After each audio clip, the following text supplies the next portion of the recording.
2:27 to go. McNabb dropping foot. It's intercepted at the 10 to the 20. He's gone. Going coast to coast. Rodney Barber to the 50 to the 40. Barber to the 30. Nobody's going to touch him. Rodney Barber 10-5. The Super Bowl, and they're trying to win it for us. Third down, 18, dropping Gannon, looking Gannon, throws up the middle. It's intercepted at the 40. Derek Brooks 30. Brooks to the 25, 20. Derek Brooks all the way. There it is. The dagger's in. We're going to win the Super Bowl. And off over the top. Second effort. He's got it. He's got it, we think. They think there it is. That's the boy triumph.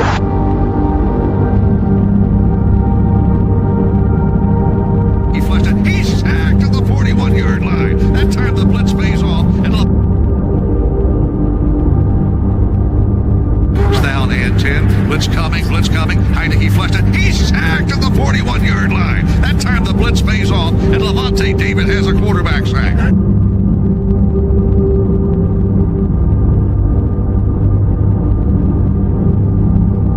Here's the snap. Play action fake. Brady looking. Throws toward the end zone. Caught ball. Touchdown Tampa Bay Buccaneers. Rob Gronkowski's got 2 today.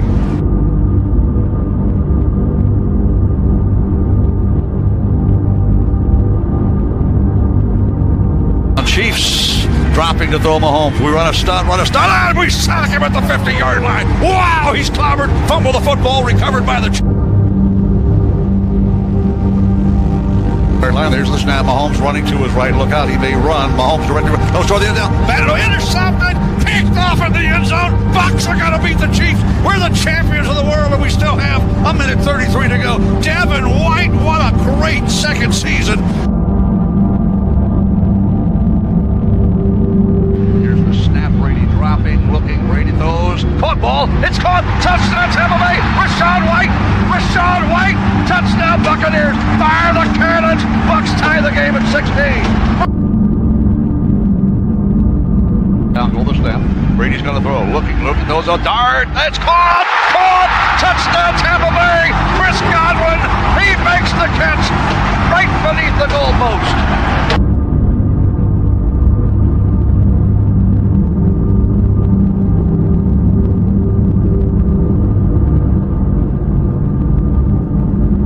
Mayfield has time, cocks the arm, runs the ball. He's going to run to the 30. He runs to the 35. He has a first down. Wow. Hippie ankle. Bruised ribs. He's got guts.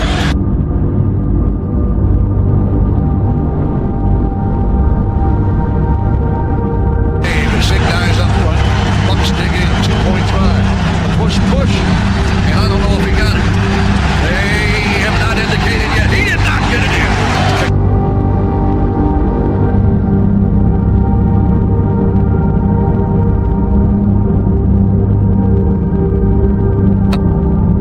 In motion, Shepard to the left. We fake the end around, hand the ball off, running to the right. Irving inside the 10 to the 5. 3-2-1. Touchdown Tampa Bay. Touchdown Tampa Bay. Bucky Irving takes it to the house.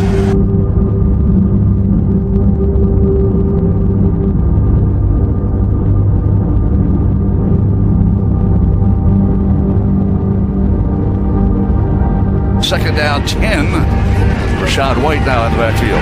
Baker Mayfield throws the sideline route downfield. Caught ball to the 5. Touchdown Tampa Bay. Mike Evans does it again. Fire the cannons, Bucs.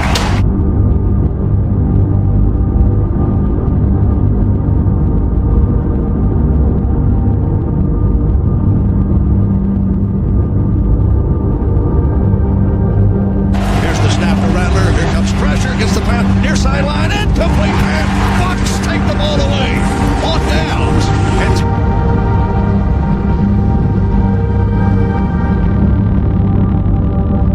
Now in motion. Mike Evans strips over to the left slot. Baker Mayfield shotgun. They know what we're going to do.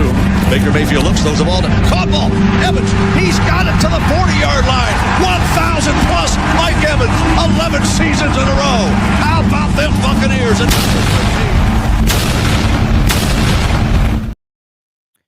What's happening, guys? Louis here of the Frozen Pirate Podcast. Before we start the show, I want to open up with something real quickly. Obviously,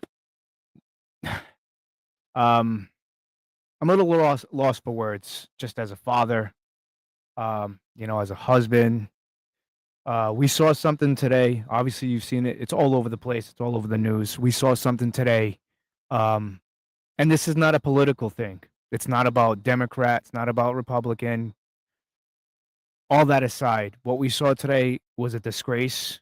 It's a terrible, terrible thing what happened. A 31-year-old man, a father, was executed in front of thousands of people. I'm going to get on with the show, but I'm going to say this. Excuse me for my language. This fucking shit needs to stop. Us as human beings fighting over a difference in opinion. Look, I didn't agree with everything Charlie Kirk said. I agreed with a lot of things he said. But at the end of the day, the man was a father. He was a great father. And he had his own opinions. And that's okay. That's why we live in this great country called the United States of America. I'm heartbroken to see what happened today. It really screwed up my day. Again, this is not a political thing. It's just me being a human being. We gotta do better. We have to. We have to do better. This is not acceptable. I don't care what side of the political fence you're on. This shit is not acceptable and it needs to come to an end. Again, my heart and my thoughts and prayers go out to his family. Nobody should endure seeing their loved one go through that. It's a terrible thing. And like I said, if you disagree with me, I don't care. You can leave the stream. It's fine. But at the end of the day, I'm just being a human being. And as a father, it's a terrible thing what happened today. Unfortunately, we have a really good show lined up for you guys, but I just kind of wanted to get that off my chest because, like I said, seeing what I saw today was it really screwed up my day. We're gonna do the best we can to get going with this show, and like I said, my thoughts and prayers are out to Charlie Kirk and his family. Just watching videos of him interacting with his daughter, his kids, it's heartbreaking. It really is, and there's no, I don't know how anybody could root that on and support that. It's, I don't know. My condolences to his family, and like I said, America, we got to do better than that. Without further ado, we have a great show lined up for you guys. I'm going to be joined by my guest Daniel Morales of Fear the Bay, also the new play-by-play guy with Matt Matera of Pewter Report every Sunday. I had a great time. Thank you to him and Matt Matera because I was at Disney and I was listening to them two guys. They broke the game down. It was really fun listening to them guys and interacting with them. And also, like I said, every Sunday you guys should tune in to Pewter Report and listen to Matt Matera and Daniel Morales. But without further ado, I want to bring in my guest. What's going on, man? Hey, man. Doing good. How about you? A little rough start, obviously. Mm-hmm. But you know what? Thoughts and prayers out to his family. And, we got some sports to get everybody's mind off everything. And you know what, man? Let's dive right into it, man. First and foremost, congratulations on week 1. I know you were a little nervous, but you absolutely killed it. Oh, I think we lost Daniel there. Hold on 1 second. We'll see if we can get him back. Yeah, if you guys haven't watched the Pewter Report, he was on there on Sunday. Him and Matt Matera broke down the game. I loved his energy, loved everything. We'll get him back. He should be coming back. Loved his energy and Matt Matera's energy. There he is. Here we go. There we go. There we go. Technical difficulties. Technical difficulties. It's all good, man. But yeah, I was just talking about the great job that you did, you and Matt Matera. Matt really had a lot of energy going during the game. And you guys did a fantastic job of breaking it down. So let's break down the game, the good, the bad, the ugly, man. What did you see out there? What did you like? What was your because for me, I saw some things. And I got to address this first, too. A lot of people, Daniel, are freaking out. Oh, this and that and the third. The defense sucks. The offense sucks. talk about an overreaction Monday. Listen, we got the W. I told you not to, no matter what. It's a marathon, but not to Hey, overreact. But yeah. so we saw the overreaction by the fans, and I'm not trying to be, a negative Nancy to the fans here, but you guys need to calm down. Yep. Easy. Even in the comment section, I mean, I get it. People are gonna get frustrated. I completely understand. Everybody's gonna get frustrated with, the certain play for the Tampa Bay Buccaneers, but it's week 1, man. It's week 1. Like Baker still had a little bit of rust, and there was some good, there was some bad, there was some ugly. I get it, but it's week 1. I'm Yep. not really taking too much from the game, but what I will say is I love the fact that we went into Atlanta. The team never gave up. They got the W, and we did it without 2 of our starting wide receivers, which is Chris Godwin and Jalen McMillan. Tristan Wirfs, me and you have talked about this, arguably probably the best player on the team. Mhm. And also, a defense that has I'm gonna go ahead and say that they're unproven because there's some pieces that shift around, a lot of young talent on that defense. Let me ask you, is this, what you thought it was gonna be? Well, yeah, I think the first few weeks, that's why I always tell people not to react, especially in week number 1, because these guys are going to have a lot of rust on them. You've seen most of the NFL teams go to joint practices now as their main way to give reps to those starters. And we saw it with the Tampa Bay Buccaneers having that joint practice week number 1, before week number 1 in preseason with the Tennessee Titans in Tampa, that joint practice also with the Pittsburgh Steelers. So really, for the most part, besides a few drives in the second game, and so besides Devontae Dennis playing a few snaps in the first preseason game, these guys are going to have rust because they didn't have a lot of live snaps. So yeah, that's Right. something to expect, not just for the Tampa Bay Buccaneers, but for the entire league. And I think you saw that especially with the Buccaneers coming out really slow, out of rhythm. Even late in the second half, Baker Mayfield was picking it up, but you remember that big potential touchdown to Kate Otten. They were just off, miscommunication there. That would have been a touchdown, would have put the Buccaneers ahead at that point in the game, would have changed the entire momentum, but he just missed him. And right away, he told everybody, including Kate Otten, that was on him. But yeah, sloppy football. It was a real gritty game. It was a game that would age any Bucs fan that was watching that because it was a long, gritty, sloppy game. But like you said, I couldn't even watch the together. game. I couldn't even watch the game. I couldn't even watch the game. So yeah, I'm hearing it. Before we left, not to cut you off, but before we left, because I'm trying to let everybody know, I was actually down there for a couple of days. We went to Disney. I'll get into that in a little bit. The little one has a bad memory of Disney, unfortunately.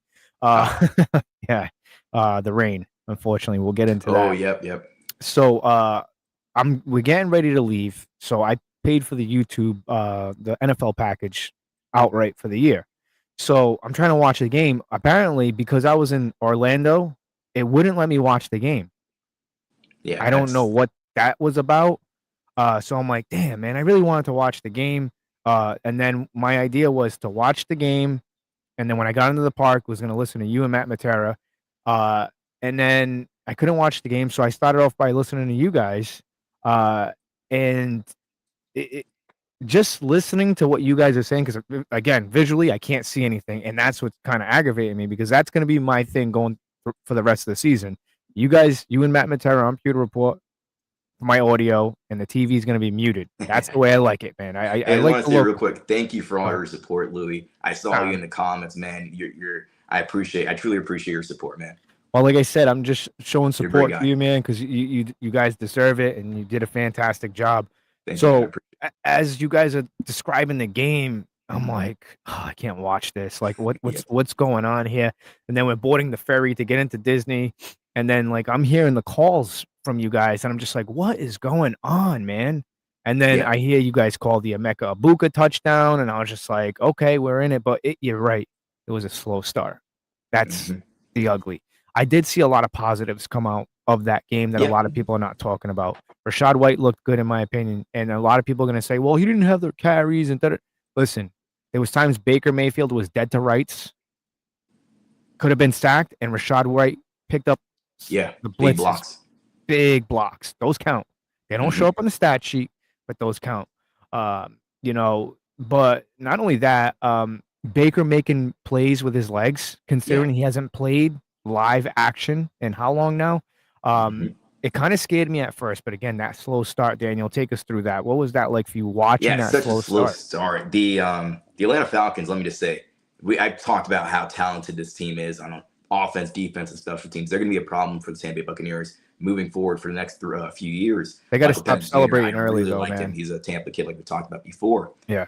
Uh, but yeah, really slow start. This defense for the Atlanta Falcons was playing really tight coverage. So at times, Baker had nobody to throw it to. So he's like, all right, let me just get this first down with my legs. And he was pretty efficient. He led the team with 39 rushing yards. You never want to see your quarterback lead the team in rushing yards, No. but he did it, and he made really good plays. He didn't get hurt. That's really good too. You want to see him get down against the slide. I know Thad Lewis, all the offensive coaches, even Todd Bowles, they don't want to see this guy get hit and get down, hopefully a slide to avoid an injury. But yeah, man, really rusty start, not just on offense, on defense too. I'm sure we're going to talk about some of the defensive woes, but Yeah. and special teams as well. Chase McLaughlin missing a few kicks, missing in total, dropping the Buccaneers by 4 points. You know, he missed 4 points with the extra field goal and the extra point attempt.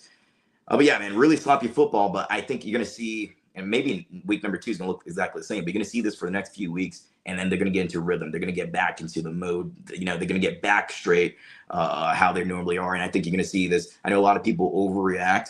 I think I remember looking at some of the comments after the first drive, fired Todd Bowles. Yeah, I seen that. I'm like, come slow on, down dude. a little bit, okay? It's We one just started the drive. season. One drive. Yeah, And people, I love the passion, but yeah, and people were getting on Savasier Dennis a lot. And I understand, but I don't care who you are. Bijan Robinson is a very athletic running back, and he's yes, tough to take down. For the most part, Savasier Dennis made some big plays in that game. Like there was a lot of positives in that game. It's just that it was kind of overshadowed because, again, like you just said, it was a slow start. People, it's week 1. I can't emphasize that enough. It's week 1, and for what the Buccaneers did, could they have lost that game? Absolutely. Do they need to tighten some things up? Absolutely. It's week 1, but at the end of the day, I still think the Buccaneers were the better team. You yeah. know, some of the uglies for me, Bucky Irving. We need to get him going big time. He's a crucial asset to this offense. And when he starts running early on, wearing down the defense early on, it's a good indication that the Buccaneers are going to go into cruise control and win that game. But unfortunately, he just couldn't get going. Also, Sean Tucker really couldn't get going for some reason. Some highlights though, Cameron Johnson Yeah. gave some juice. So in my pregame show, I said a key factor to that game was special teams, Mm-hmm. field position. And I feel like that one kick return could have took it back to the house, but hey, he didn't. He got close enough to where we were in reasonable I believe they scored on that drive. Yeah. I emphasize special teams so much, Daniel, because it's so important. A lot of people don't think so. It is. It can make or break you. Not only that, you get a huge kick return. We talked about that in the comments. I said momentum gone, momentum captured. There we go. Yep. You know what I'm saying? It's real. Momentum is a real thing. And going into the second half, yeah, the Buccaneers had no momentum. They looked flat, and I didn't stop believing in them. But it was a little concerning because I feel like the way Baker was moving around in that pocket, and I watched the game on the flight back home too, because the flight was terrible, turbulence constantly, consistent. Like my palms were sweating. Like I hate flying, dude. I hate flying. No, I hear you. I hate flying. I was so nerved up. I was like this, watching the game, rewatching the game. But again, like when I was watching that and I was in tune, I seen a lot of good things. And what really surprised me was the shifting of the offensive line too. Yeah. Very creative, and it worked. They kept it a secret. Yeah, they kept it a secret. And I know we're kind of jumping all over the place, but like I seen some stupid statistics the past couple of days. You know, I'm not gonna go off that. I want to see where this team is in October. That's when you start to get a feel of the identity of a team. You know, we've seen a lot of stuff go on around the NFL, which is a much later segment that we're going to be doing. So, guys, make sure you stay tuned for that. But there was a lot of teams that lost, teams that won, that really doesn't define them. You know what I'm saying? Like, you take a look at the Patriots, the way they lost to the Raiders. Drake May played a lot better than what people are giving him credit for. Unfortunately, the defense couldn't make the stops. It was the same thing with the Buccaneers, but it was balanced. The offense sometimes couldn't make plays, and the defense would make plays, and then the defense couldn't make plays, and then the offense would make the plays. But the bright spot about everything, and I believe this is what overshadows all the negativity, our guy, Emeka Egbuka. What a stud. Yeah, dude. Let everybody know, what was your take on Emeka Egbuka? Because when I heard you guys make the call and he got that bomb, I was like, see, this is why we drafted him. So what we was talked going about through? how polished he did. was. He knew right away coming in. He knew the bulk of the offense. He's a guy who takes his craft so seriously. You can plug him in, and this was really early on in training camp, even OTs. They were saying Josh Grisard, Baker Mayfield, you can plug this guy in at any of the wide receiver positions. I know a lot of Bucs fans were hating on this pick. Even myself, I didn't not hating on the pick, but I thought they were going to go offense with the 19th overall selection. I'm sorry, defense with the 19th overall selection because of all the holes this defense had. But now you look at it, that was the right pick. And this guy is going to be a rookie of the year candidate. We've talked about this before, but he's the future of the wide receiver position after Mike Evans and after Chris Godwin. And you can't tell me this guy didn't look like Chris Godwin out there. With those touchdowns, the way he grabs those receptions, also everything. He looks like a very young Chris Godwin. He's going to be a problem for opposing defenses for many, many years to come. But yeah, he had 4 receptions off 6 targets, 67 yards, 2 touchdowns in his debut, man.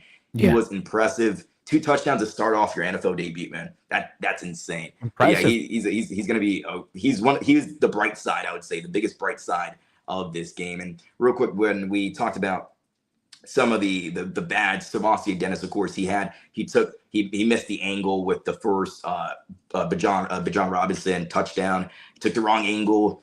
Bijan Robinson got the reception, just scored it in. Also later on in the game, just looks like he just couldn't get it right. I don't know exactly. I think Todd Bowles said he got out-athleted. Like he couldn't keep up with Bijan Robinson. Like you said, Bijan Robinson is an elite running back. He's the ultimate weapon at that running back position. I think he's one of the better running backs in this league. You saw it, you saw it week number 1. But also the Kyle Pitts play, he missed that one too. He got stiff armed down. It just looked bad. But overall, yeah, I think that those 3 plays really overshadowed his overall performance. Remember, he had the tip pass off Michael Penix Jr. He had 10 tackles, I believe, a few tackles for loss. Overall, it was an up and down game for Savasi Dennis, but I still have a lot of promise in him, a lot of potential. I believe he has a lot of upside. But also the offensive line shift, like we were talking about. I think part of the reason why Bucky Irving didn't do too good in the run game was because that offensive line, they just started, getting together. The Buccaneers kept this a secret from the media since Labor Day, I believe, after Labor Day. Graham Barton playing at tackle. He played tackle at Duke. You had Michael Jordan, not the basketball player, Michael Jordan, the football player, move up from the practice squad to left guard. Ben Bredesen move over from left guard to center. And they practice a formation like this during training camp just to see maybe if Charlie Heck went down or if, Charlie Heck just performed way too bad. But they liked what they saw. Todd Bowles liked what they saw with that offensive lineup. And they went with it, and it paid off. In the pass game, I would say Baker Mayfield only got sacked once, but in the run game, I want to see that improve this week against the Houston Texans. And that Houston Texan defense, I haven't done my full deep dive into the Houston Texans, but that defense I know is a problem. But yeah, man, there's ups and downs, goods and bad. Even if they won by 70 points, 70-0, there's always something you can work on. Course. There's highlights, there's lowlights. Yeah, I mean, with Savasier, a lot of people are getting on top of him, but I'm looking at his statistics for the game, and it's hard to remember everybody's statistics. I don't care who you are, unless there's a limited few who unless can. You're an Android, you're. Exactly.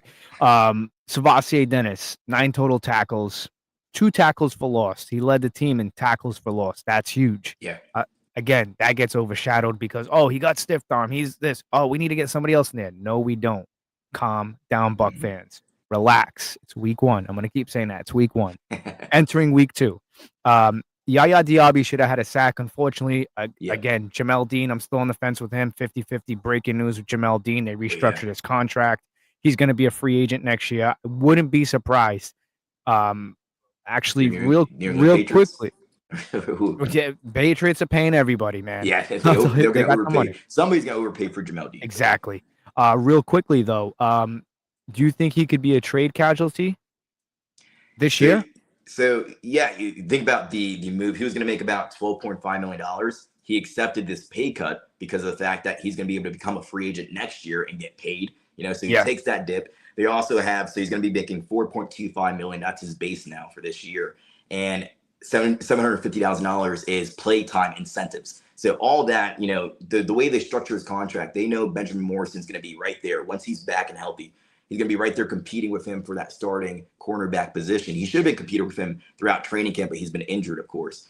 But, I believe this team has a lot of depth at the cornerback position once Benjamin Morrison comes back. We'll see how the season goes. But if a team, they have their starting cornerback go down, I would trade Jamel Dean for the draft capital you would get in return. If they feel good with their depth at the time and everybody's still healthy besides Benjamin Morrison gets back. But yeah, I think you can get something out of what do we get for Carlton Davis III? The Lions traded a third-round pick for Carlton Davis III. Was it third-round pick? I believe, yeah, it was. Yeah, it's a third-round pick, and they used that third-round pick to get Jalen McMillan from the University of Washington. So I don't think you're going to get a third-round pick with Jamel Dean. No. Maybe a fifth-round pick. I'm thinking maybe you can get a fourth, maybe or a fourth. fifth, Yeah, right around that fourth, depending what team it is. Like, say if it's like the Chiefs where they tend to draft high, it's that fourth is technically like a fifth, if you will. Or like if you're drafting with a team like the Eagles, like a high caliber team that's constantly always in the playoffs, I'm just trying to think where he could go. I mean, again, the Patriots is a team that he could go rejoin Carlton Davis. I doubt that happens, but they're gonna. I don't know. The defense needs a little bit. I thought they would put a better performance out in the field, but stay tuned for all that stuff later on in the show. But I don't know. There's another guy that's going to be looking for a trade, and I hate to say this, south of Tampa, Miami, Tyreek Hill. I doubt that happens, but he does speak highly of Baker Mayfield. But back to the statistics of the game, because I know we're on limited time with you. Hassan Reddick gets a sack. I think Hassan Reddick did what he had to do. A lot of people were criticizing his play too. I don't understand. What does the man have to do? Does he have to get 6 sacks a game for people to believe? This is the stuff, Daniel. This is the stuff that irritates me about Buck fans, and I love all you. We're all Buck Nation, but here's the thing: you guys are unrealistic. You guys pretend like you're playing Madden. This isn't Madden. Like when you watch a football game, watch the football game, because a real live football game is a real live football game. It's not like what you play in Madden. You can't adjust the settings. You can't make players better for your liking to make it easier for you. Like, stop. Got to be realistic here, man. Hassan Reddick did a fantastic job. I actually want to pull up a statistic real quick that was sent to me by somebody in a group chat, and I found it kind of interesting. Let's see. I don't know if I'm going to be able to. All right. Oh, so in his Buccaneer debut, Hassan Reddick led the team with 7 QB pressures and a 22.6 pressure rate. His 7 pressures were tied for the 5th most in the NFL in week 1, and his 22.6 pressure rate was the second highest mark by any defender with 30 plus rushes. Yeah. What more do you want from the guy? I think because he was going up against a third string right tackle, that Bucs fans were expecting him to have like an Aiden Hutchinson, type game, 5-6 sacks. He had a sack. He was close to having a second sack as well. You talked about the Yaya Diaby. That would have been a sack also, but Jamel Dean had the face mask penalty there. But yeah, man, he won his win rate, 22-25%, somewhere in that range. He won, his overall battles. Had 1 sack, but potentially could have had 2 sacks. But I think overall for his debut with the Buccaneers, that's good. What you saw is very, very positive. What more do you want? Again, week 1. He's just getting the rust off. He's just getting in there. I think everybody like we talked about throughout all these games, when you're watching, don't overreact. Just let it play out. Let's see what happens. Don't want a guy fired after the first drive of the game or anything like that. And they were ready to fire Todd Bowles after the first quarter. Yeah, calling for Bowles' head. Like I was reading the chat, and I try to be respectful of everybody. Again, like I said at the beginning of the show, my condolences go out to Charlie Kirk's family, but it's okay to have a difference in an opinion. But sometimes it's like unrealistic. Like I'm seeing, we need to get rid of Bowles now. Like, dude, it hasn't even been a full game. There was some things that and again, it's not Bowles playing the defense. It's these guys are out on the field. The play call to me, you can tell Coach Grizzard was kind of like, it was. I don't want to use the wrong word here. He had to find the rhythm in his play calling. Yeah. You can tell later on in the game, he started to get into a rhythm of play calls. But the one statistic that really was kind of bothering me was Bucky Irving. He had a couple of decent runs, but he just couldn't get going. But what really impressed me, again, and I've been ignoring it throughout the show, but I don't want to get overly excited because I'm not trying to be the negative person here, but I'm going to bring it back to 2005. Cadillac Williams, he had a fantastic opening. Listen, a lot of these guys have great openings the first couple of weeks, but Emeka Egbuka, I don't think that's the same. He just looked special, man. And he's going to be a future captain of this team because the way he played, the way he conducted himself, and I believe he called his shot. From what I was listening, I think it was Pat McAfee or somebody was saying he called that final play for him to catch that touchdown pass. And if that's the truth, wow, we possibly have another future Hall of Famer. Maybe. I mean, if he continues to play like this, not saying that he will, because he's got to stay healthy, and that's the key word for the Buccaneers. They have to stay healthy. They looked good, but again, I'm not gonna buy into this game too much because it's week 1 division games. I'm not gonna say, hey, Bucky's primed to have a bad year because he had 34 rushing yards on 14 carries. Listen, it's a divisional game. Mm-hmm. It's either some of them. Some games you have it, some games you don't. I think the Falcons knew that they wanted to go to Bucky a lot. They did a good job of shutting him down, but Mike came up with some good catches. Baker was a little shaky in the beginning, missing a couple of guys, just off rhythm. But when it came down to it's time to show up, so this is something that nobody's really talking about. The past couple of years, when it mattered the most, the Buccaneers couldn't show up. This game, I saw better poise from Baker Mayfield. And he made some good throws early on, not so great. Yeah. A couple of them could have been intercepted. I know. 3 or 4 about to have been intercepted. Really dangerous throws. Yeah. So when I saw at the end of the game his poise, and Daniel, I mean, that was freaking ballsy what he did to Emeka Egbuka to throw the ball like that. That was ballsy. Mm-hmm. But you know what that shows me? This team's different this year. That they're not going to quit. They're not going to give up that easily. They're not going to roll over. And it's continuing from last year. Like there's still that consistency. And one thing I preach on here is consistency and efficiency. And I saw that towards the end of the game. Yes. Did the Tampa Bay Buccaneers, could they have lost that game? I think if they went into overtime, I think the traumatic experience that they had with the Chiefs, I don't think they would have lost. I don't think they would have lost. I don't think they would lose in overtime. But again, what I saw from the Tampa Bay Buccaneers, I liked what I saw. It's week 1. Buck fans, calm down. It's okay.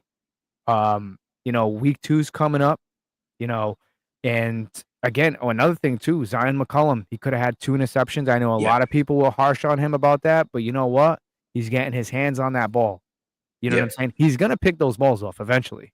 But for what just transpired, the contract extension, he showed up and he played well. He played like a number 1 cornerback should be playing. I know you're pressed for time here. Real quickly with the Texans, we don't need to do a deep dive because there's a lot to unwind there. We got time because it's prime time, which I'm a little nervous about. I hate primetime games. But this one I have a good feeling about. I don't want to get too crazy into it because it's way too early.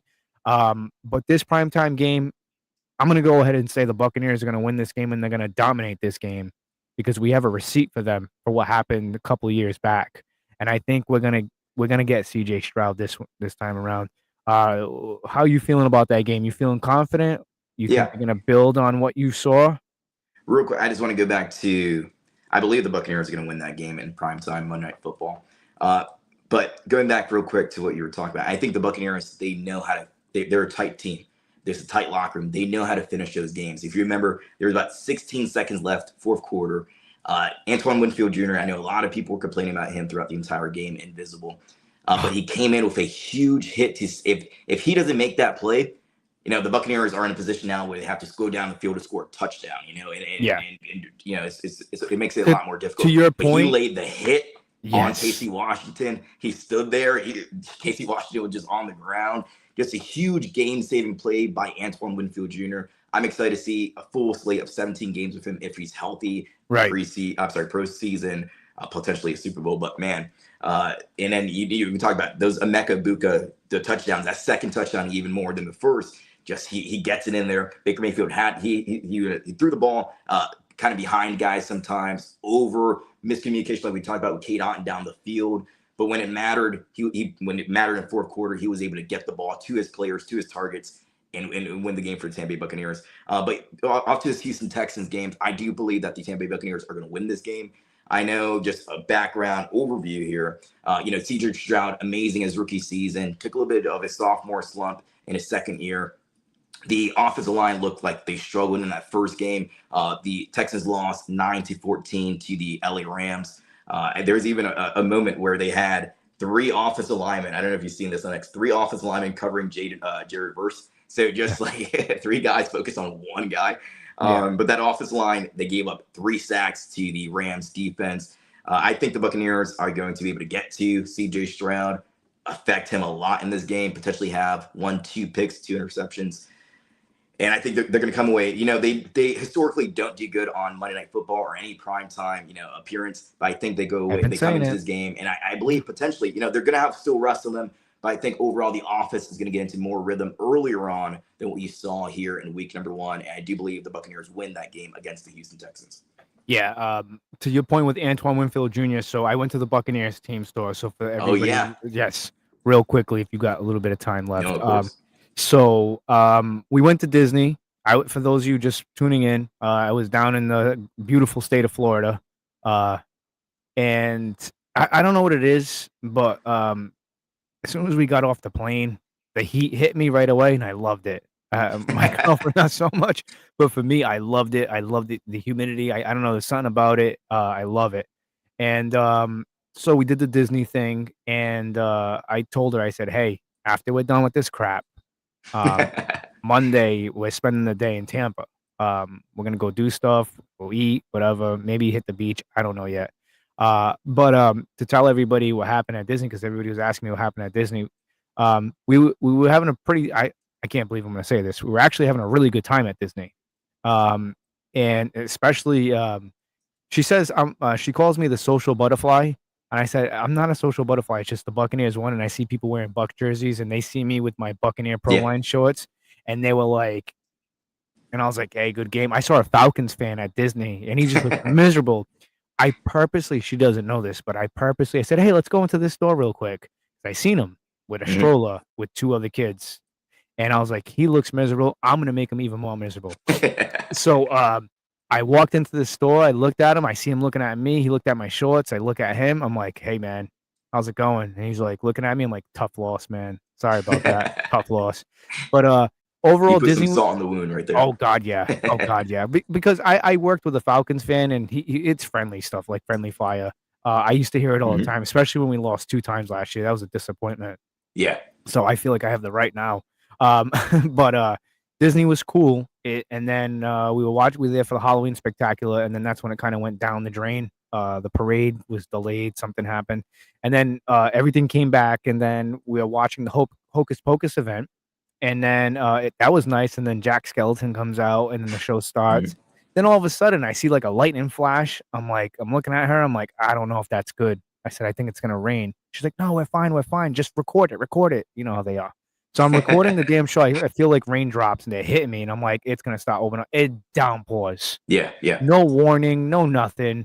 That's Florida. Yeah, my son's soaking wet. Where else? I don't care because I work in the rain. So I'm like, whatever about it. I wear rain gear, but still, you still sweat under the rain gear.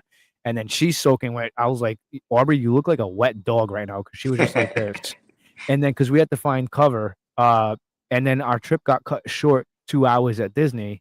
And I said, see, this is why I don't like Disney. She's like, well, you can't control the weather. I said, no, it's Disney. I don't like Disney. But we had a good time. My son, he wasn't too happy about it. But it made Tampa Bay made up for everything the next day because we went into Tampa and it was just a different vibe. It took an hour to get there from where we were. It felt like forever for some reason. I don't know why. But we hit a breakfast spot.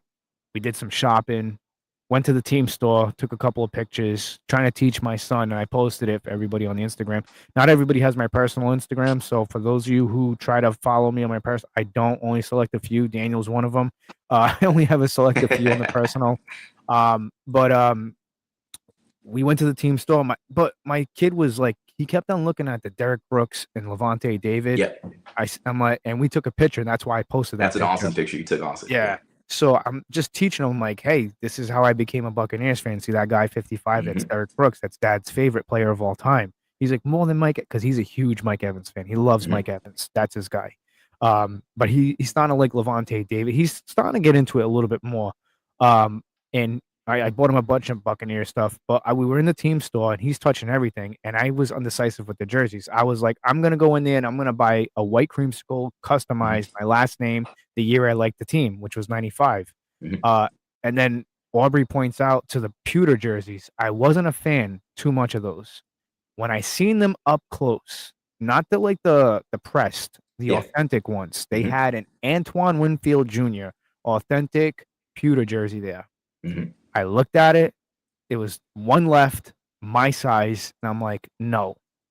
And then I walked away. I went back to the white creamsicle, and I'm looking at it. I'm like, oh, it's nice, but they were pressed. I didn't really dig it. And then I was like, oh, but you know what? It says, hey, Tampa Bay. It's really cool. And then I keep looking back at the Antoine Winfield Jr. jersey, and then I seen the red Mike Evans. I already have a bunch of Mike Evans jerseys. I don't have a red one with the 50th patch. But again, pressed. And then I pick up the Antoine Winfield Jr. jersey. Aubrey's like, you know, you want it, just get it. And then mind you, I watched the highlights of the game and he made that play. Yeah. I'm like, excuse my language. I'm like, I'm fucking getting it. I grabbed it, made sure it fit right, and then went right up to the register. No second guess. No, like, hey, I feel bad I spent this much money. This and that. It's a beautiful jersey. I don't know when I'm going to wear it. That's the thing, though, because it's so nice, and I'd hate to ruin it. I'd hate to ruin it, man. But yeah, I had a good time. Tampa was nice. We went to Davis Island, relaxed over there. You know, we're walking on the beach there, and it was nice, man. Gonna be going back down this December. Might have some breaking news about that. Not gonna share that right now. But if all goes through, that's gonna be a really fun time, man. Looking forward to seeing you down there. Yeah. And it'll be awesome. It's going to be fun. And then we got the creamsicle game. So that's going to be really cool, too, for my birthday. Daniel, thank you again for joining us here on the Frozen Pirate Podcast as a guest. Thank you for having me. Absolutely. Anytime, man. The door is always open for you here on the Frozen Pirate Podcast. Let everybody know where they can find you and what you got going on and what to look out for. Yeah, you guys can follow me on X at DanielM_TB. I'm YouTube, Fear the Bay. And also on game days, I am co-hosting the Pewter Game Day show. So X at DanielM_TB, Fear the Bay on YouTube. And on game days, you can watch me co-host the Pewter Game Day show. So that's where you guys can follow me. And I appreciate you, Louis, for having me on, man. You're the best. And I'm glad you had a great time. And besides the rain at Disney, great time in Florida. You got to make, like I told you, got to make that move permanent down here to Florida. I know. I'm trying to talk to her about it. She's like, I don't want to go down there and have to work and be miserable. I'm like, you can't really be miserable down there because it's, what is it, like 300 days of sunshine? Like, oh yeah, it's a lot of sunshine. Our cold days are really like 30 degrees or 40 degrees, and that's so limited. But also, I'm excited that you got a chance to go to the Buccaneers team store. It's amazing the way that they have it all set up. It's beautiful, man. If you're a true Buccaneers fanatic, go in that store if you ever get a chance because it's amazing. It's high quality as well. Oh yeah, Buccaneers always high quality with everything they do, man. But thank you for having me on, Louis. You're a great guy, man, and you don't know how much I appreciate you and your support and everything you do, man. Thank you so much. Absolutely, man. You're the future here. All right, Daniel. Thank you for joining us, bro. Peace, man. Thank you, guys. That is Daniel Morales of Fear the Bay. Like I said, make sure you guys go and follow him, like and subscribe to his YouTube channel, and make sure you check him out every Sunday with Matt Matera of Pewter Report. They do a fantastic job. I'm going to be bringing in my co-host here, Jamie, for Around the NFL. We got a lot of stuff to talk about. A lot of stuff going on. Overreaction week 1, I guess, if you will. But I neglected the comments early on. Sorry, it tends to happen. But we're going to get to them. And also, we did our free jersey giveaway, which was cool. The young man that we gave the jersey to, he was very excited. And I can't wait to ship it out. I actually have to message him about it. But make sure you guys like and subscribe to the Frozen Pirate podcast. That's why you guys got to watch the show. We do free jersey giveaways. We're going to be doing a lot more stuff throughout the season, mini helmets and stuff like that. Also, real quickly, if you guys haven't, make sure you go follow DJ Ups on Instagram. You have a chance to win an autographed Antoine Winfield Jr. jersey, Kalijah Cansey, Brad Johnson, and there was a Yankees player, I believe. $10 gets you a ticket. I think 25 gets you 5 tickets. Just donate.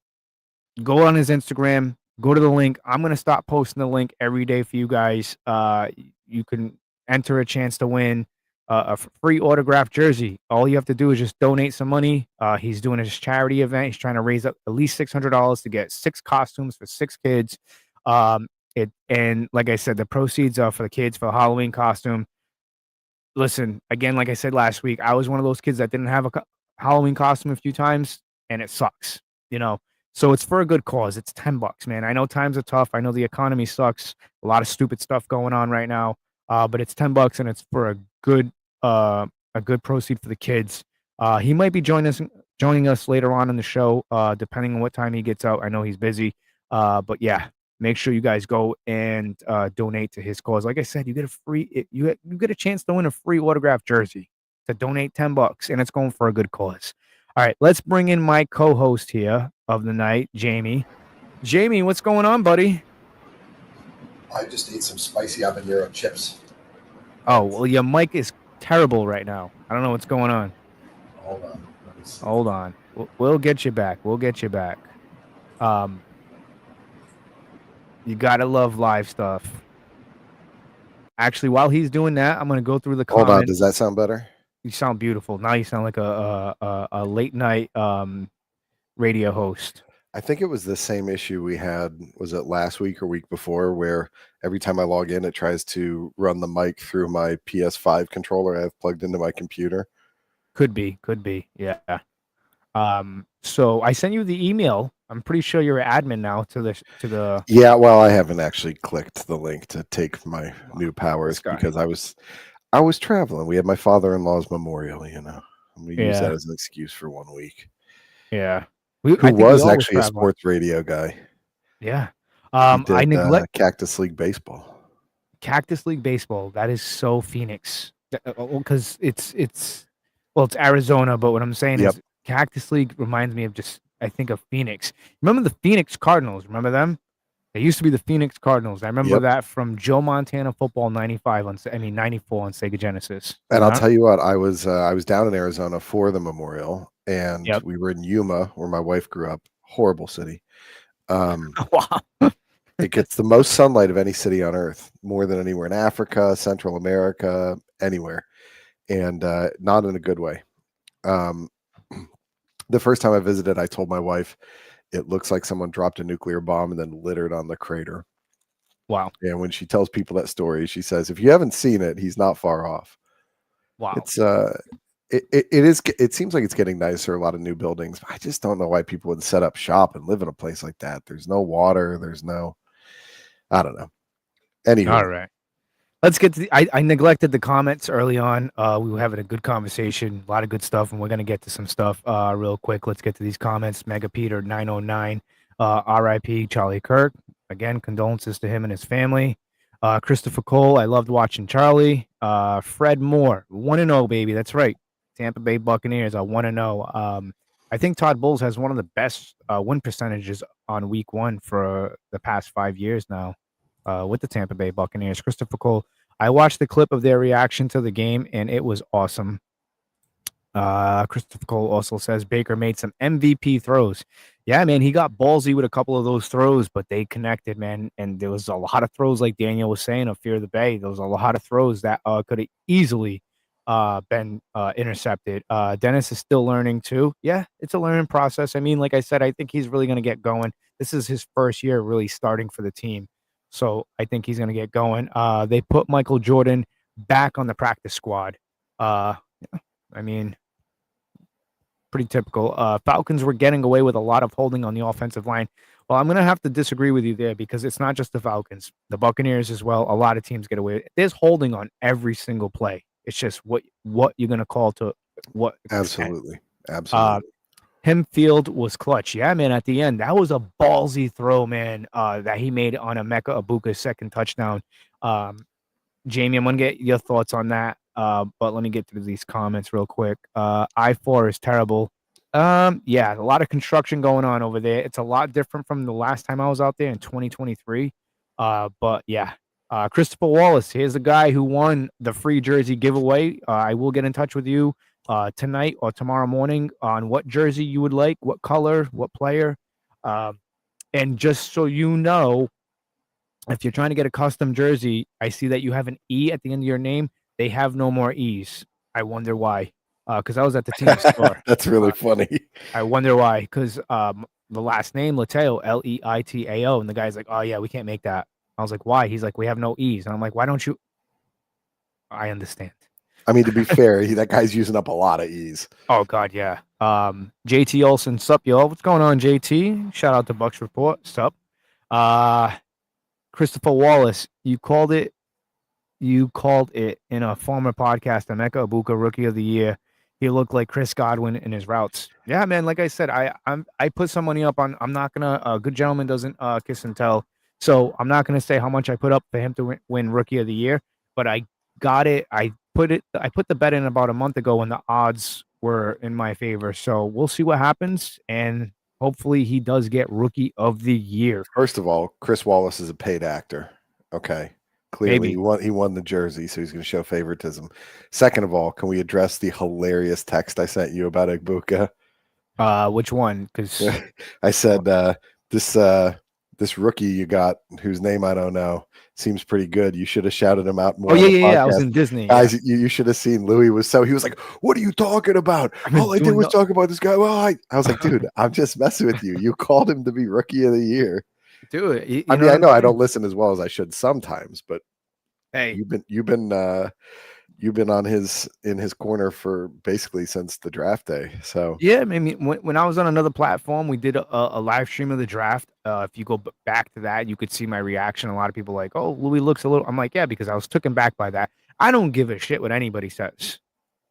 Anybody who said, "Oh, I predicted them to get a wide receiver," there was rumblings of them drafting a wide receiver.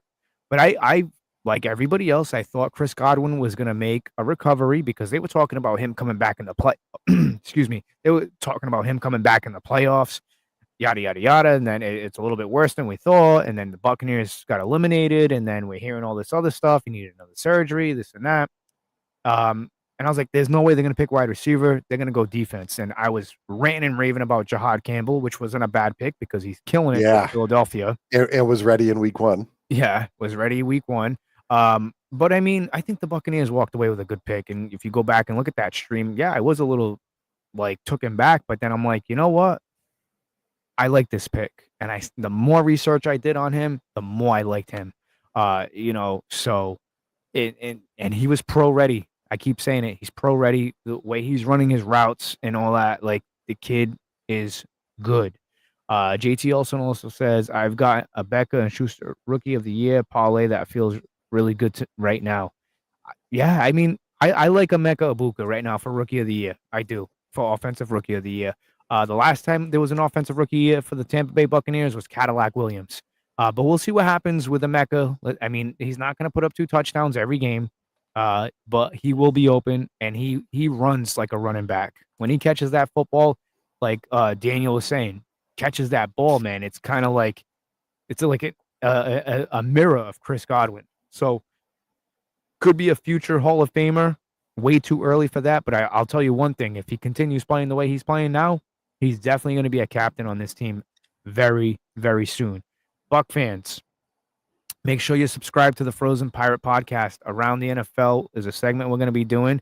That's a segment that Jamie and myself are doing. I'm going to dedicate a good portion of the show to that because I want you guys to be informed on what's going on around the NFL, because a lot of Buck fans don't really pay attention to the outside noise, and I get it, but it's good that we stay informed of who's doing what players are where, and et cetera, et cetera. So let's get right into it, Jamie, with Around the NFL. A lot to talk about, obviously.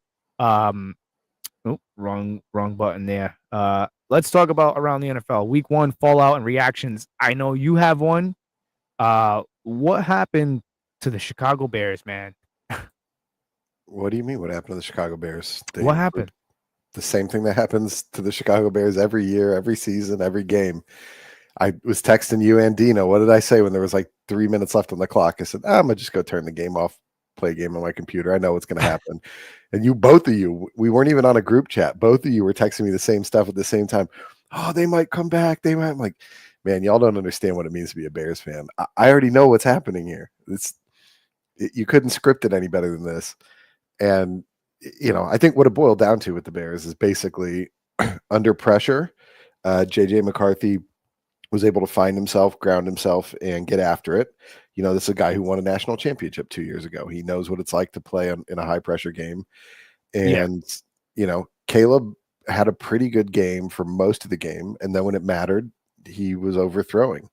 If you go back from week 1 last year until even before this game, he already led the league in overthrows. He added 5 overthrows that game, and 3 of them were, one of them wasn't technically an overthrow because they got out with a penalty, so the play didn't count. But 3 of them were on the same drive. I mean, there was a horrible overthrow wide open to DJ Moore for a touchdown. They gave up 21 unanswered points. Yeah, that was tough. 7 of our points came off a pick 6 from a backup cornerback who's now injured. It's just same old Bears. I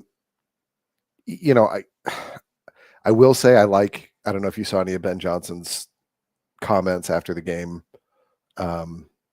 He basically said, "It's on me. It's my fault. I coached poorly.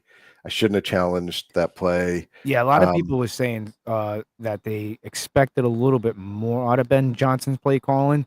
I mean, look, I'm not really invested too much into week 1. And like I was saying early on, for everybody that's joining the show now, I said early on, and we're on live right now with Jamie and myself. Make sure you guys are subscribed to the YouTube, the Frozen Pirate podcast.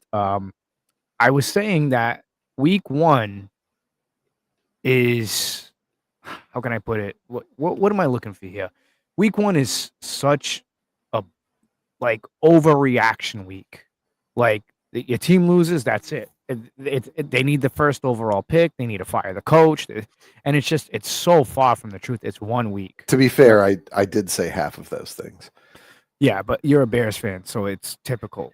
Yeah, I mean, look, calming down. Really, not even yesterday. Really, more today.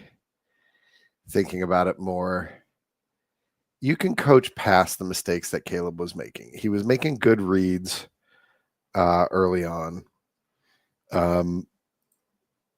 You don't need to be perfect in week 1, but do you remember what I said when we were talking about this game? I said if the Bears win, everyone's going to talk about how bad the Vikings are. If the Bears lose, everyone's going to talk about how bad the Bears are. Yeah. And well, again, that's the thing though with the overreaction. JJ McCartney. Is McCarthy. he for McCarthy? I always butcher it. You thinking he's Jennifer singer McCartney from the Beatles, Paul No. McCartney.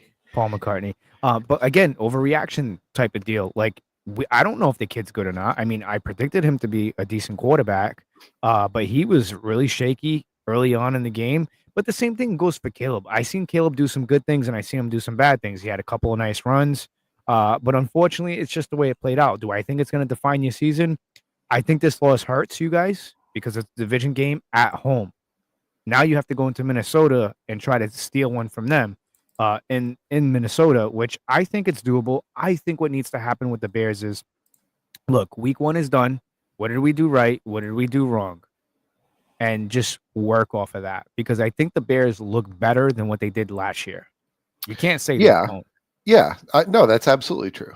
So It doesn't Caleb, mean a lot, but it's yeah, true. but Caleb, I think he looks a little bit better than he did from last year. I think he's shown some improvement. There's some things he needs to work on, in my mind. For some reason, his accuracy is just not there, but it's fixable. That is fixable.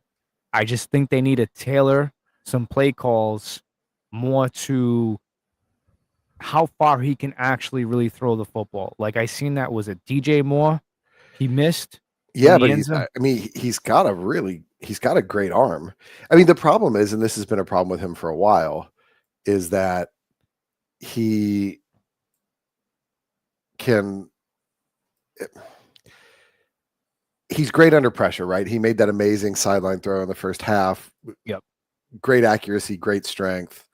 But then, but then when it mattered, I can hear the frustration. It's tough being a Bears fan. I get it. Everyone is blaming. Christopher Cole says everyone is blaming Caleb Williams for the loss, but the defense blew it. I don't know, Jamie. Do you agree with that?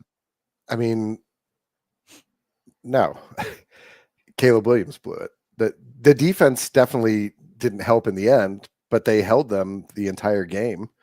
They had a pick six. They contributed to the scoring. I would say it's 50-50.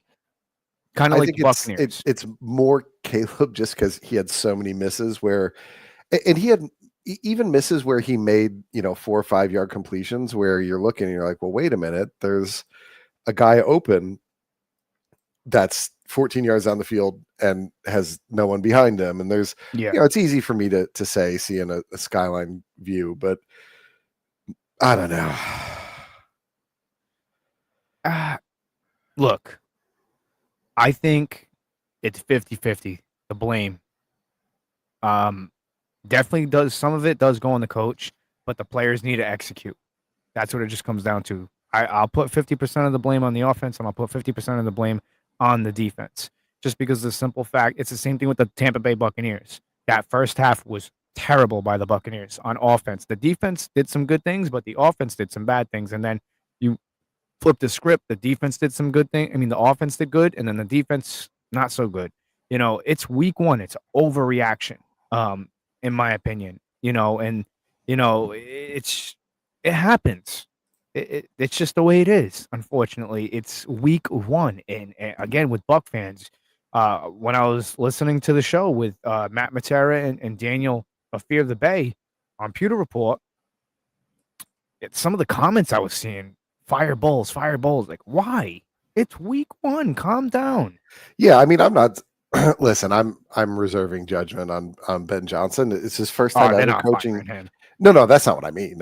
Of course, unless you guys go 0-16, yeah, then he's getting fired. 0-17, you guys. I was gonna say 0-16. What are we skipping a game? Yeah, I'm just still so used to back in the day with the 60s. Oh yeah, so much has changed, man. So much has changed. But yeah, it's unfortunate. I think. Who do you guys play this week? You guys got who is it? Shit.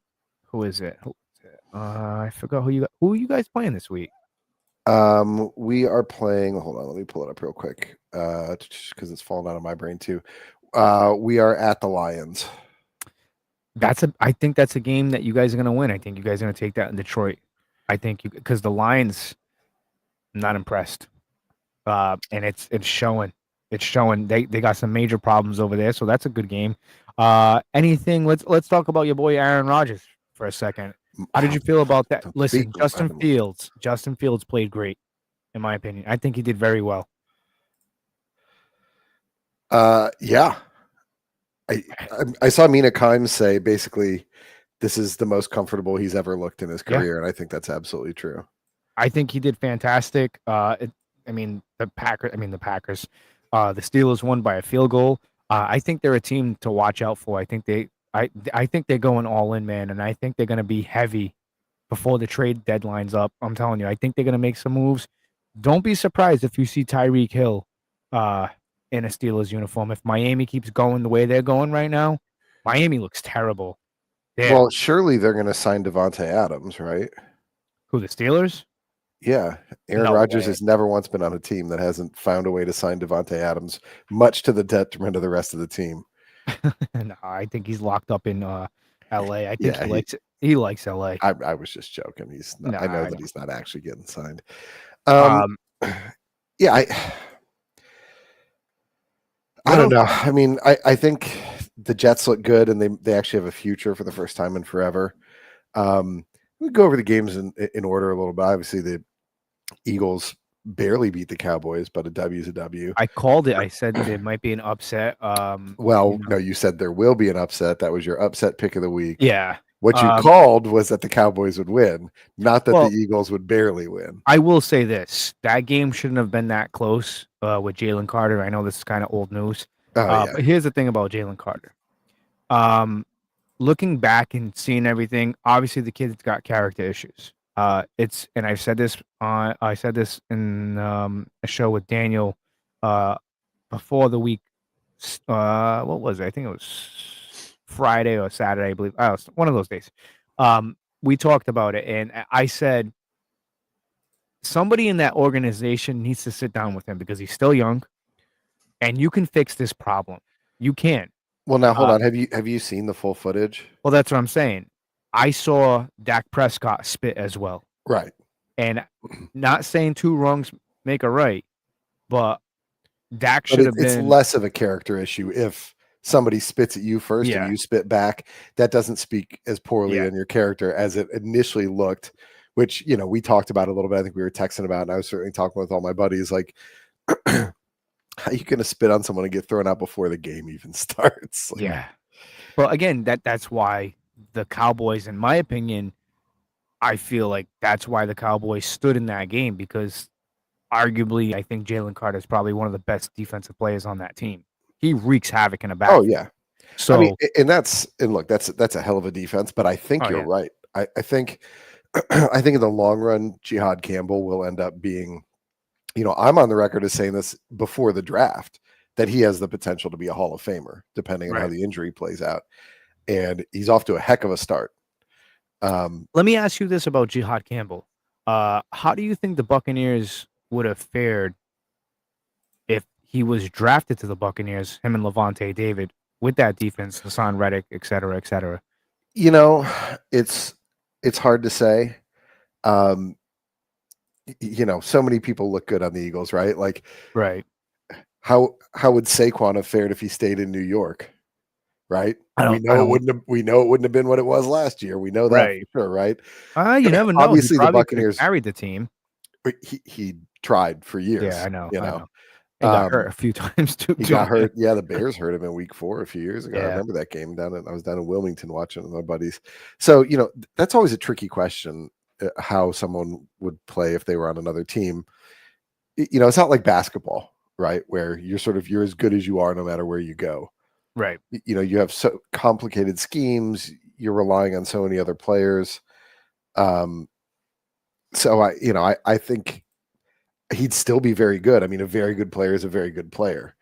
But we can't know, because that defense is so hard to do anything against, that if you're talented, physically talented, and you're not an idiot, you're going to look pretty good on that defense. Not that the Buccaneers defense isn't very good. It's one of the better defenses in football, but it's not quite at the Eagles level. I thought when I brought up Jihad Campbell and you said, I've got a question about him, you were going to say, how could someone, having been born in 2004, still have his mom name him Jihad 3 years after 9/11? Oh yeah, we talked about this. We have talked about that, and you know what? We'll probably talk about it again at some point, because I think it's the funniest thing ever. Well, we got a comment here for you. Ben Cornett says, shout out to Ben. As far as the Bears game loss goes, on Ben Johnson and Caleb Williams, poor clock management by Johnson, and too bad and bad second half throws by Caleb did them in. Vikings also made adjustments where the Bears did not. I will agree with everything except for the last part. The Bears did make adjustments. They just didn't work. Yeah. Right. Those throws that Caleb was missing, those weren't throws he was going for in the third quarter. And some of it is being later in the game and feeling the game slip away. And they also did they adjusted how they were using Swift. I don't know how much of the game you watched, Lou, but DeAndre Swift looked good. Yeah, he One did. part where the guy went to lower the boom on him and he got underneath him. And Yeah, he I saw heard a that. crack and drove him back another couple of yards. Yeah, Like, he looked good. Like I said, there's bright spots on the teams. That's why I sure, hate. that's what makes Bears teams hurt so badly, right? Yeah. Like, it's not like. Let me ask you this: when was the last time a Bears coach won Coach of the Year? I don't. Couldn't tell you. You think that, but it was 2019. Really? Matt Nagy. Remember, he won Coach of the Year in 2019. Where the Yep. hell was I? I believe that was the year that we lost to the Eagles in the playoffs. Wow. With the double doink. Oh yeah, that's right. Okay, yeah, I remember that. Yes, and it was cold as hell out there, right? That was in Chicago, right? I believe so. I remember where I was watching the game. I remember turning to my wife. We were at a bar called Commodore, and the GM is also from Chicago and is a big Bears fan. And he and I were both yelling at the TV and cussing and whatnot. And, you know, he got the first kick, but they got the timeout in. And I stood up to go pee, and I turned to my wife and I said, I'm not even going to watch this. He's going to miss wide right. Oh my god! And Dude, I was close because the you. first doink he hit was the right was the right upright, and then it was the left upright. It's Or was it you. the crossbar that he hit with the second? Either way, it's not me. It's not me. All Chicago fans feel this way. No, man, it's you. I'm telling you, you put the negativity out there, and it happens. I'm gotta one of stop many doing millions that. of Bears fans. You I guys don't gotta put the stop doing it. negativity out there. I've had 42 years to soak it up, put out by the team. You guys gotta All stop right, doing that. so Cowboys Eagles we did. Chiefs Chargers. Oh, Huh? real quickly with the Bears, who the hell did you guys sidelines and Oh my God, that picture I sent you of the what end the zone. hell, dude? Like, what is that? The How many field had Coronas did that patches guy missing. have? The field had patches missing all over the place. Oh God, They were it was talking about that. So it's funny that you sent me that because literally, well, you know, they're angling for the new stadium. So I think yeah. part of it is gamesmanship. I think part of it was them saying, you know, hey, look, we need to be done here. Because that is not normally a problem at Soldier Field, right? It's normally a pretty good place to play, you know, other than weather. Yeah. And you know, You guys have turf, right? Artificial. No, that's grass. It's grass. Yeah.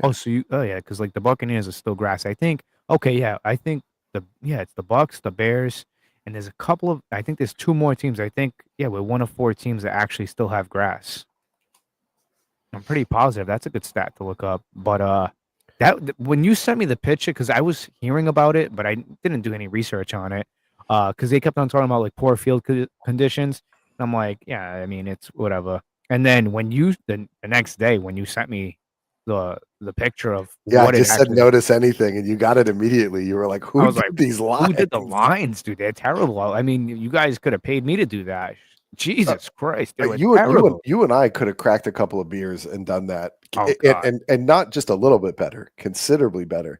That's part of why I think it's kind of gamesmanship. You know, them saying we need a new stadium. Yeah, look, we're trying. Did you know that Soldier Field has the least amount of seats of any NFL stadium? Really? Even after the renovations? That's a great question. Let me pull it up. That's crazy. But yeah, like I when you sent me that, I was like, what is that? Like, really? 62,500. Oh, well, really? It's smallest in the league. Wow. The funny thing is, in its original configuration, when it was first built, it could take 74,280. And they added a bunch of seats. They redid it in 2003. You know, my hometown is in the burbs, in the West Burbs. And during the renovation, the Chicago Fire were playing in my hometown. It was so fun. Just drive 10 minutes over to the College Stadium and watch them play. It was awesome. Nice. Yeah, I still can't get over those lines. If you guys can, when you get a chance, go check that out, man. Oh, yeah, do you have that picture uploaded or not? The one I sent you? I'm gonna. You should upload it because it's worth. We'll keep going through the games here. Chiefs Chargers, huh? I called it. I said the Chargers. The Chiefs don't. Either they need to make a trade for Tyreek Hill and give Mahomes some help, and Kelsey completely taken out what's his face. It Yeah, was- that was rough. yeah, that was And he was off to a good game too. yeah, Hollywood Brown will come online for him. yeah. I But think I he mean, had like 73 yards receiving. It's not like he did nothing. yeah, but he got killed. Well, he had some They bad went, drops too. yeah, but he got it was that doesn't again. I called it. I don't think the Chiefs are going to be in the Super Bowl this year. I think again, like the Patriots, they're going to take that little bit of that dip, that decline. They'll come back eventually, Yeah, but we'll I see. don't. Yeah, I mean, they need it's help. also worth noting that the Chargers look good. Yeah, a lot of people. Justin Herbert is like he was playing like a man possessed, right? I know he's not like a speed quarterback. How many rushing yards did he have? It felt like he was just running the ball like crazy. Herbert, hold on, I'm trying to upload the thing for the. I'll pull Actually, I it. can do it right here. But I remember, I forgot who I was talking to about it. People were saying that Justin Herbert's not that good, overrated, and who was it that was saying? Somebody was saying that. I'm like, you're crazy, dude. Justin Herbert. I mean, you put Justin Herbert. I mean, not relax, everybody. I'm not gonna say let's trade for Herbert, but you put Justin Herbert on the Buccaneers. That dude easily is ranked the best quarterback in the league with those weapons, hands down, hands down. I mean, okay, so Hollywood Brown had 10 receptions for 99 yards. Oh, okay. So he had he had the most receiving yards in the game. Wow, Marion Hampton only had 48 yards. It felt like he had more than that. Let's go to Chargers rushing stats here. Yeah, Justin Herbert had 7 rushes for 32 yards. For a guy that's not A running that's not what he quarterback. does. Yeah. Wow, Najee Harris. I didn't realize that. I saw the play he ran. I didn't realize he only had the one. I know he almost lost an eye recently. Yeah, with the whole fireworks situation. Yeah. Hey, kids, don't play with fireworks. Well, you know what? The Chargers had four players with 50 or more receiving yards. I mean, they looked good. I mean, between them and the Broncos, I think those are your 2 top teams in the AFC West. I mean, am I lying here? Am I wrong? No, I think you got to be right about that. The Broncos look good too, man. We already covered Buccaneers Falcons in great depth. Bengals barely eked one out over the Browns. And we talked about this, that the Browns have that great defense. And you know, a good team finds ways to win. This is also a huge rivalry game. It's so hard to talk about a rivalry game in week 1 and say, what does that tell you about the team? I didn't get to watch a ton of this game, but what I saw was fine. Yeah. The one I've been looking forward to talking about is Dolphins Colts. I did I not what? call that? Did I? I don't not know if you, call I don't that? not like that. I think you did have the Colts to. Do you not have the list? Of I all don't. Of I should have put that in front of me. It's in my notebook. It's inside. But Shameful. You'll have to yeah, score no. it later. We should be after should every do- Monday night game. We should put out a scorecard. Yeah, I got to get better at doing that. But I did pick the Colts, and I did say that I said, watch, Danny Dimes is going to go off. Yeah, I mean it's so hard to say It's week 1. Listen, how good you are. well, look, but I mean the Dolphins had one of the worst week 1s I've seen in a long time. we got another comment for you here, Ben Cornett. Shout out to Ben Cornett, man, showing up all the time on the streams. I appreciate that, man. Keep showing up, man. When we do a free jersey giveaway, I'll remember that. My opinion, Johnson wasn't hired to coach the Bears. He was hired to coach Caleb. Bears will only go as far as Caleb goes. I agree. QB has weapons and upgrades on the offensive line. I do feel like Bears need a W this week. Everything you just said is true. Yeah. And the upgraded O-line was visible, right? Yeah. Caleb had so much more time than last year. Ben, I don't know if you saw this stat. Caleb, I think, held the ball for the second longest of any quarterback last week. Now, Justin Fields used to hold the ball for about a second longer than anyone else in the league. But Caleb held the ball longer on average yesterday than he did last season. That's not good, right? That's not good. We saw in the preseason, right, in the first possession they had with him where he was just letting the ball go quickly. And I remember all my Bears fan friends being like, what? We look like an NFL team. What's going on here? He's spotting an open man. He's getting the ball to, there's the lines. Look at that. It looks Photoshop, but it's not. It's not. That's you know what it looks like? real. It looks like one of those 80s broadcasts where the lines are wavy because of the TV. Right. Crazy. It's Of course, it's Thielen bad. getting a touchdown over us for the Vikings. Tale as old as time. Yeah, but I mean, guys, let me know what you guys think in the comment section about if you think you could have done a better job. I mean, this Oh, is terrible. This is terrible. I yeah, can't wait to show I'll this bet to Leo. Najee Harris a month ago could have done a better job. What? Oh, come So on. you don't say that. I had You to could do it. say I it haven't low. played that in a while. Yeah, I think you played it last week for me. Did I? Well, So that's just bad. here's the thing about the Colts game, the Colts Dolphins game, right? It's worse than it looks.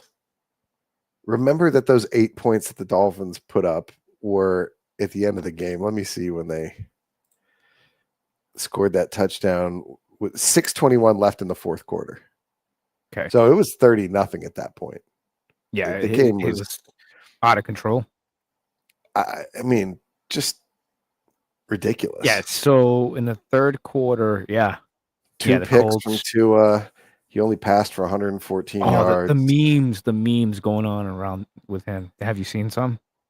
I haven't really. I haven't seen a lot of great memes actually after week one. He was like, it showed him like cross-eyed and stuff like that, throwing the football. I did see one of those. I think Dino sent it to me. That one I believe I saw. All right, It was bad. Panthers, Jaguars. Jags look good. They do. Liam Cohen's got those boys playing, man. But here's the thing. I think there was an advantage for the Jaguars because they had a massive. I should have asked Ralph to come on for this segment. Massive delay in that game, and I think it really threw the Panthers off because I feel like the Panthers, being the away team, had a game plan going into that game, and I'm not making excuses for Canales because I have no favoritism here. It's they were both former Buccaneer offensive coordinators, but I'll tell you one thing. If you had to ask me, I did pick the Carolina Panthers because usually it's tough week one with a new team because, again, you have to figure out what you have. And Bryce looked good at the end of last season. He looked like he was figuring it out. Yeah. And instead, he was one of two former Alabama quarterbacks with 1 touchdown, 2 interceptions, and less than 200 yards passing. Him and Tua both. Yeah. So, I mean, you look at Trevor Lawrence. He didn't have a fantastic game neither. He had 1 touchdown, 1 interception, but he made the plays that needed to be made. And yeah, he had some good passes too. I watched a few highlights. Yeah, what really, and this is showing because again, Liam Cohen being there now, everybody wants to wonder why the Buccaneers' running game was so efficient in running the football. You look at what's his face, 16 carries for 143 yards. Etienne, yeah. Yeah. So I mean, and you look at what Bucky did over the weekend. Not so hot. 14 carries, 37 yards. I mean, listen. Hey, did you see De'Ami Brown also had 52 yards receiving? Did he? Yep. Well, again, I mean, look, Liam Cohen, there's a lot of hate for Liam Cohen, but I'll tell you one thing. He's going to be a really good coach. I'm just saying. I will say I do have favoritism between the two former OCs for 2 reasons. One, Canales is hotter. And that book he came out with is pretty weird and went into too many details about his personal life with his wife. Oh, what was he saying in that book? What was he talking about? He had like what? He was drinking and he had a porn addiction. Yeah, I can't remember if there was prostitutes as well. I don't know. Really? Wow. It's in the book. Don't quote me on that. I haven't read the book. I've just seen excerpts from it and media sensationalism. The other reason that I favor Canales over Cohen is Duval. Yours is better because it's got the kind of weird whisper at the end. Duval. Oh, that's every once in a while you see a clip and you say to yourself, we need to bring back bullying, you know? Yeah. Like that was, and you know, I like Liam Cohen a lot. I love. He lost some weight. The Buccaneers. No, I mean he wasn't a heavy guy though. No, he had a little bit of a gut, but I mean, people used to make fun of his face and stuff because it looked like it was drooping. But that's you can't lose weight out of a face. I mean, you can thin a face out, but a face is a face. He does have a goofy face. Part of it is where he's from. People from around there look goofy, don't they, Louis? No, yes, they do. Yes, they do. We got a lot of characters around here. All right, then we got Raiders Patriots. We were both wrong on this. My Pete Carroll hate is strong. He's been the oldest coach in football. Every year he's coached, he's been the oldest coach in football. He don't look his age, too. No, he seems like he stays in great shape. Yeah. It's all those hot routes he's calling and stuff like that. You know what it is? You know what I think keeps him young and thin? I think he's coaching and active. Part of it is the coaching, but a big part of it, I think he burns 1,500 to 2,000 calories a day on that gum. Oh, God, he chews that gum at such a ferocious pace. He's 6 years older than Andy Reid. Yeah. Yeah, he's got to be, almost 70, right? He's 73. 73. What? Him, Belichick, and Saban are all 73. Andy Reid's only 67. He's a child. Well, since we're on the topic of the Patriots and Raiders here, I think it's entertaining that Belichick doesn't want any. I just went cross-eyed for a second. Whoa. The Tua stuff. Belichick is not allowed at the Patriots facility for some reason. Which is strange. Yeah. There may be a good reason behind it. Yeah. And then is there a stadium version of the Mile High Club? I don't know, but I mean, from what I was hearing is that Mike Vrabel addressed it. He goes, I don't know why he wouldn't be allowed here and then they were saying, oh no, now the Patriot scouts are not allowed there. And then Belichick said, well, I'm not allowed over there, so they're not allowed. It's such like childish. I mean, you wonder if that's not a conversation that he and Kraft had though, that Vrabel wasn't read in on. Or it may be that they said, hey, your girlfriend can't be at practice taking selfies on the sidelines. We don't know. Ben, your Chicago sports. Well done. Steve Bartman. I'm a White Sox fan, so he's a hero to me. People always forget with that game. I'll wildly sidetrack us here. People always forget with that game that Steve Bartman fan interference didn't happen in Game 7 in the bottom of the ninth. Yeah. Right. First of all, it was like the 7th inning when it happened. The Cubs blew that game themselves. Second of all, they had more games. Leo, we're talking about the Steve Bartman incident. Yeah, and then Gonzalez blows the double play ground ball. Right, exactly. It drives me crazy when Chicago fans go, "Oh, Bartman." Oh, yeah. Well, what about all these guys that are paid to play the game that absolutely fell apart, and then everyone pretends like he blew the series? I feel bad for the guy. He had to flee the city. It was outrageous. Yeah, I remember that. Leo, we're just kind of going through the around the NFL here. We're talking about the Patriots and the Raiders. Look, Drake May, I think, made some good throws. Unfortunately, that defense, that didn't look like a Mike Vrabel defense to me. They got a lot of work to do over there still in New England. I didn't think the Raiders were going to pull that one off, but they winded up doing it. I don't know. I picked the Patriots for that game. I don't know what happened. So I thought the Patriots were going to be better this year, and I don't mean to over commit on something. Say, it's a week 1 game. It just felt, first of all, Keyshawn Butte looked great, right? Yep. 6 receptions, 103 yards. I didn't realize Ashton Gianti only had 38 yards rushing. It seemed like he did more than that. So part of it is they just could not get the run game going, right? They had 12 attempts for 42 yards. Yeah, not good. You're generally not going to win with that. They were moving the ball well. May definitely had some questionable throws.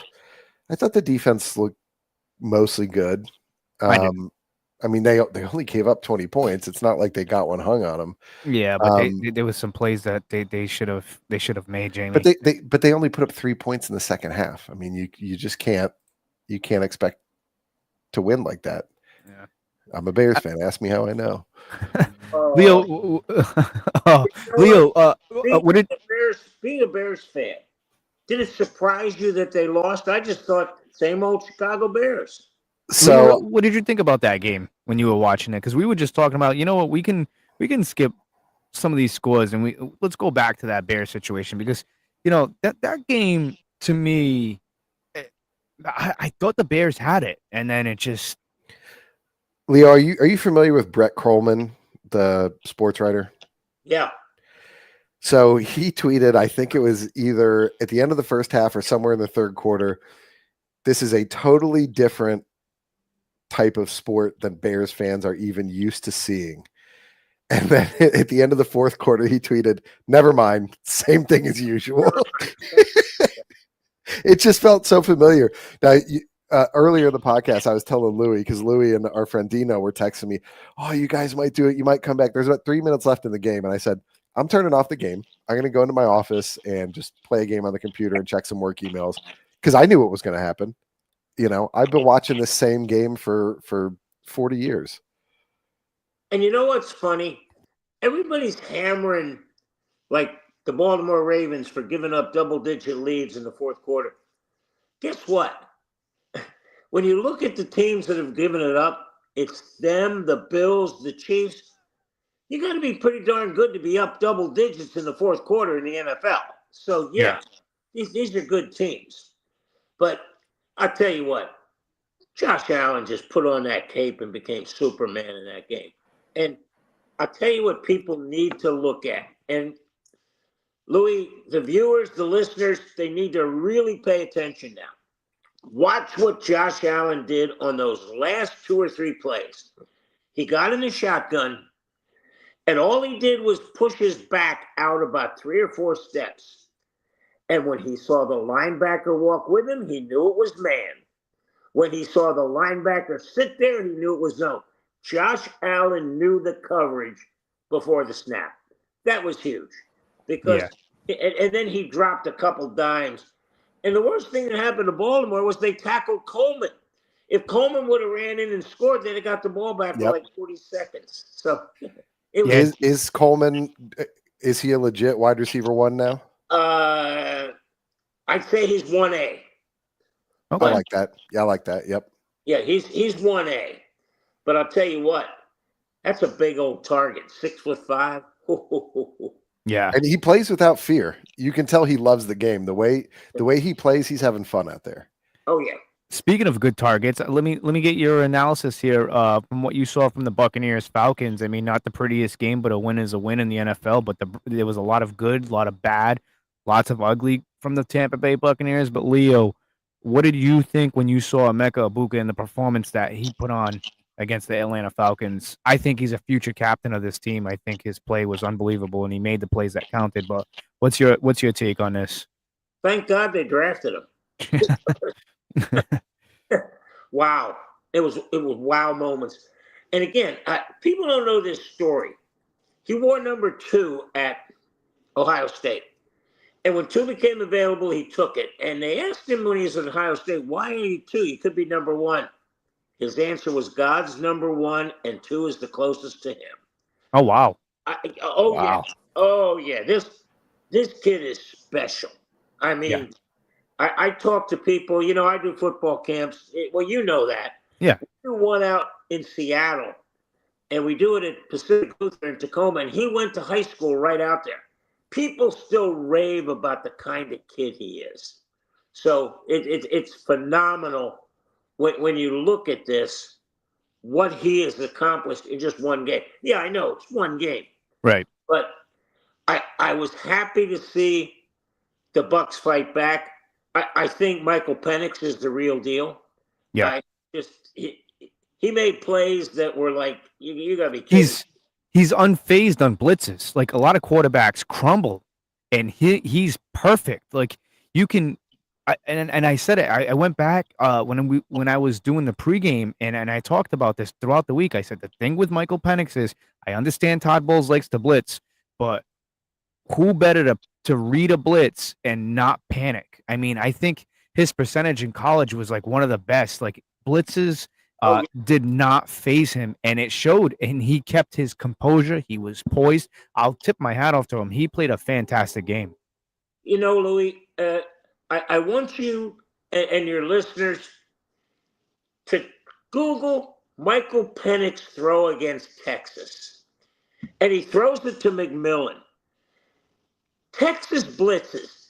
They squeezed both safeties onto basically what the uprights were on the goalpost.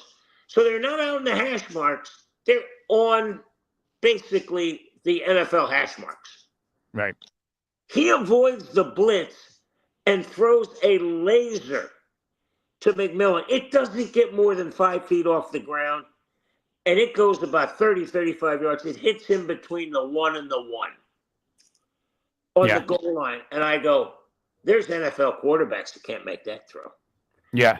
And he has a cannon. I think I've got it up here. You're talking about the McMillan throw, right? Yeah, skull. Oh, it's a beautiful pass. He's the real deal. Steps to the left, gets out of the way, and then there aren't too many people that can think, okay, I want to throw it this way and get rid of it as fast as he does. He processes so well. So if I'm the Falcons, I missed the field goal, but I think I got my quarterback. Yeah, again, and the Buccaneers got lucky with this one, and Koo is really accurate, and he can kick it deep too. I was shocked to see he missed a couple throughout the game, and then Bowles iced him, called a timeout. He missed the field goal, but it was a timeout, and I was like, oh man, there it is, there it was, we had it. Well, have you seen the update on the Koo situation? I have not. They signed a kicker. He's got 1 week. He might. I mean, it might just be a practice competition. We don't know, but he hasn't been the same since he hurt himself, which is a shame because he was fun to watch when he was. You go back 2 years, you just knew he was going to get it. And he was the best onside kick guy I've ever seen. I mean, he was like, "You got to be kidding me! Where's this thing going?" And he had it spinning like a top. Yep. And it came back out, and then came back. I go, oh, that's good. So yeah. Speaking of tough, the Broncos and Titans. I wanted to talk about this real quick because of Cam Ward. Cam Ward got killed in that game. The Broncos defense, man. Sean Payton, he's not messing around this year. I'm telling you, that defense is tougher and tougher. Every year I see this defense being built by Sean Payton. He's built that defense the right way. He built that defense to beat everybody in that division. I think he's gonna give everybody in that division a tough time. What did they have? Like 8 sacks, 6 or 8 sacks. He's also figuring what most coaches need to figure. Your quarterback in his second season, they're going to have 17 game day films of him. Don't expect him to be the same guy. I don't think Drake May is going to be as good. I don't think Bo Nix is going to be as good. J.J. McCarthy, got no film on him. So now you're going to start figuring him out, but it's going to take a year. Michael, same thing. You only got 4 games from last year. And he's a southpaw, which makes him much harder to scheme against. Yeah. Real quick, Leo, to go back to something you said before. I just looked this up. Koo has the record for most successful onside kicks in a row. All 3 of them were in the same game. Yes. Against the Saints. Saints, I think, wasn't it? Correct. Wow. 2019. Wow, great memory, Leo. One of them was called back, so he just went out and did it again successfully right after that. Crazy. I'm a wealth of useless knowledge here. That's speaking of being useless, gents, I have to step away for 1 minute. My wife has called me to help her out with something with the baby. I will be back shortly. Hey, stand by, Jamie. I'll be right back. What, Louis? I want to talk about this if it's okay. Yeah. I'm doing the top 10 of every NFL team, right? Okay. So I've done the Bucs, I've done the Saints, I've done the Falcons, did Carolina today. And they've got one guy in the Hall of Fame, Julius Peppers. Julius Peppers, yeah. And that's probably because them, Jacksonville, and Houston, they're the newbies on the block. They've been around long enough. Yeah, Jacksonville and Carolina came in, 95, 96 season. Houston was 2002. Not enough guys, I feel like, for Hall of Fame. I mean, I'm trying to think right now for the Carolina Panthers, who could be in the Hall of Fame that's not there yet? I think Luke Kuechly is going in eventually. Luke Kuechly, if he didn't retire when he retired, I think he would have been unanimous. I think he deserves to be in there. That defense was completely different. Like the reads that he would make on defense, it was hands down, The Bucs unbelievable. the Bucs players said that there were times that Luke Kuechly would be calling out our plays. Yeah. Telling the defense, here it comes. Here's what Right. they're doing. He was that smart. So really phenomenal.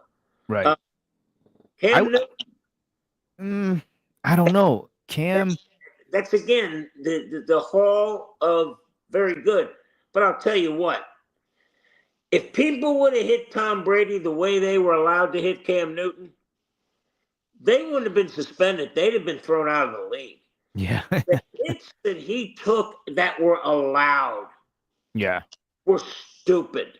Well, I will say this, Leo. I did say when the Buccaneers signed Tom Brady, I did say Brady better be ready because the NFC is not like the AFC. No. The AFC, they let you get away with some things. You know, I mean, the NFC, they let you get away with some things. It's a black and blue conference. Yep. The AFC is more, you know, like they'll call it. They'll call it. The NFC, not so much. And Brady found that out quickly when he played for the Tampa Bay Buccaneers. But I absolutely agree with you. I'm trying to think of other guys for Carolina. I mean, the only other guy that I think that would come to mind, but he wasn't with Carolina for. I mean, he was there for a little bit, but I mean, he went to the Bears. Was Muhsin Muhammad? He's in their hall of honor. Okay, Steve Smith was a Buccaneer killer. He did some fantastic things. I'm trying to think of somebody else. I mean, Greg Olsen, maybe. Greg Olsen, the tight end. Kerry Collins didn't do much over there. Well, Jake Delhomme. I put Jake Delhomme in it. Okay, yeah, Jake Delhomme. Tim Bianca-Patuka. If we're just talking just the Carolina Panthers, like they're like their own little Hall of Fame, I'd put Tim Bianca-Patuka in there. He was pretty good. I'm trying to think. There was a cornerback that they had. Jordan Gross, the tackle. Jordan Gross, okay. Who was the corner that they had? Not Josh Norman. It was more of like the late 90s, early 2000s. There was a corner that played for them that was very good. I can't think. He was part of that Super Bowl team too. I can't think of his name. He'll come to me. Blank too, because I had Julius Peppers. I had Cam Newton. I had Luke Kuechly. I had Greg Olsen. I had Wesley Walls. Wesley Walls, yes. Wow. Yeah. Sam Mills. Sam Mills, yep. 3 years, but he got them to the Super Bowl. You know, he made the interception. Yeah. And normally, I just say, okay, if you don't play 7 years, I can't let you in. But you know what? Because they haven't been around long enough to really have those kind of guys. But Jake Delhomme, quarterback. They only have like 7 or 8 guys in their Hall of Honor. But the last one in was Muhammad. Yeah, Muhsin Muhammad was very good for them. I remember he used to go on a tear. He was on the same team with Tim Bianca-Patuka. I remember that was a good team that they had. No, Ben Coates didn't play for them at all. Trying to think. I can't think. You know who would know this? Ralph from Damn You2 Sports Talk, because he's a Carolina Panthers fan. I'm gonna message him. I'm gonna say, hey, give me your top 10 Carolina Panthers of all time. Let's see what Stan here had to say. When Baker was back in Cleveland, he took a nasty hit while sliding and didn't get a flag either. Not too many quarterbacks got the Brady treatment penalty-wise. Oh, none of them did. None of them. And I can remember the Atlanta game where he gets hit legally by the defensive tackle that's now with the Vikings. Oh, he went to Clemson. Goes around and begs for it and actually gets the call. Like, come on. Yeah, I'd be curious to see what a lot of these guys would have done back in the day. That's why I said guys like Warren Sapp, Ray Lewis, John Lynch, Donnie Abraham, Hardy Nickerson, those guys could never play in this league. It'd be flags galore. It would be flags drawn everywhere. Lawrence Taylor. Yeah, Lawrence. Oh God, he wouldn't last the season. Right, Ron Jaworski swears that he was part of his uniform for years. Yeah, that's what I'm saying. He would not. LT would never last a season in this football era. No way, he would never last a season. Then again, it was a lot different back then too. I mean, men were men, and you got hit. People were afraid. Like Ricky Prohl, all those guys. Those guys when they played the Buccaneers, especially in '99, they were afraid to go down the middle. Oh, especially after when Derek Brooks broke Torrey Holt's leg. Yeah. Oh, Oh yeah, that's nobody wanted to. Do you ever get a chance to watch? I think it was NFL Films. They do like the team that wins the Super Bowl, and they're doing the St. Louis Rams. And DeMarco Farr is kind of the guy from the Rams who's talking about it. And they said, hey, we get in. And then we play in the NFC Championship game, and they show pictures of Sapp and Brooks. And he goes, I have never seen our offense come off the field with fear in their eyes. Yeah. And again, I'll take it to my grave. Bert Emanuel caught the football. Oh yeah, it's funny that you talked about that because I was just talking about that today at work. I'm like, I don't care what anybody says. The Buccaneers should technically have 3 Super Bowls right now. In '99, you actually brought that up to me because I was thinking that the 02-03 Buccaneers defense was the best of all time. But when you brought up the '99 defense, I went back and watched the storybook year. I started watching like games from that year, and I was studying. And wow, that defense! You were right. '99 was the greatest Buccaneer defense of all time, statistically too. A lot of people don't understand. Jamie, are you there? I'm back. 99 Buccaneer defense. Those statistics. Remember you were reading those off? Yeah. Insane. But I was talking with somebody at work, Leo. I said, if it wasn't for this is a catch. I don't care what anybody says. This was a catch. The reason why I feel like they didn't call it a catch is because the NFL didn't want the Buccaneers in the Super Bowl that year because they didn't want to deal with the backlash of an 11-5 or 11-6 Super Bowl score. Yeah, or a 6-3. Yeah, they didn't want that. We would have played the Tennessee Titans, and I don't think the Titans and Steve McNair, Kevin Dyson and company, I don't think those guys could have beat us. And I think it would have been a low-scoring game. I think the Buccaneers would have scaved out of there 9-6 or, Single digits. And the NFL didn't want that, in my opinion. So we technically should have we should have had 3 Super Bowls. Real quickly, I want to get your opinion. How did you what was your take on the Jaguars and Carolina Panthers matchup there? 2 former offensive coordinators for the Tampa Bay Buccaneers. Is it what you expected, or was it kind of like didn't go in the direction you thought it would? No, it went exactly what I thought it would. And the home team was going to win. Yeah. Again, you're looking at Jacksonville with Trevor Lawrence, who's on his 3rd head coach, at least his 3rd coordinator, maybe his 4th. Right. I mean, just he's getting the Baker Mayfield treatment. Yeah, and you know what? I'm going to skip around here real quick, Louis. When Baker Mayfield came to Tampa, everybody was saying, no. I said, hey, if we get the Baker, and I hate when people do that.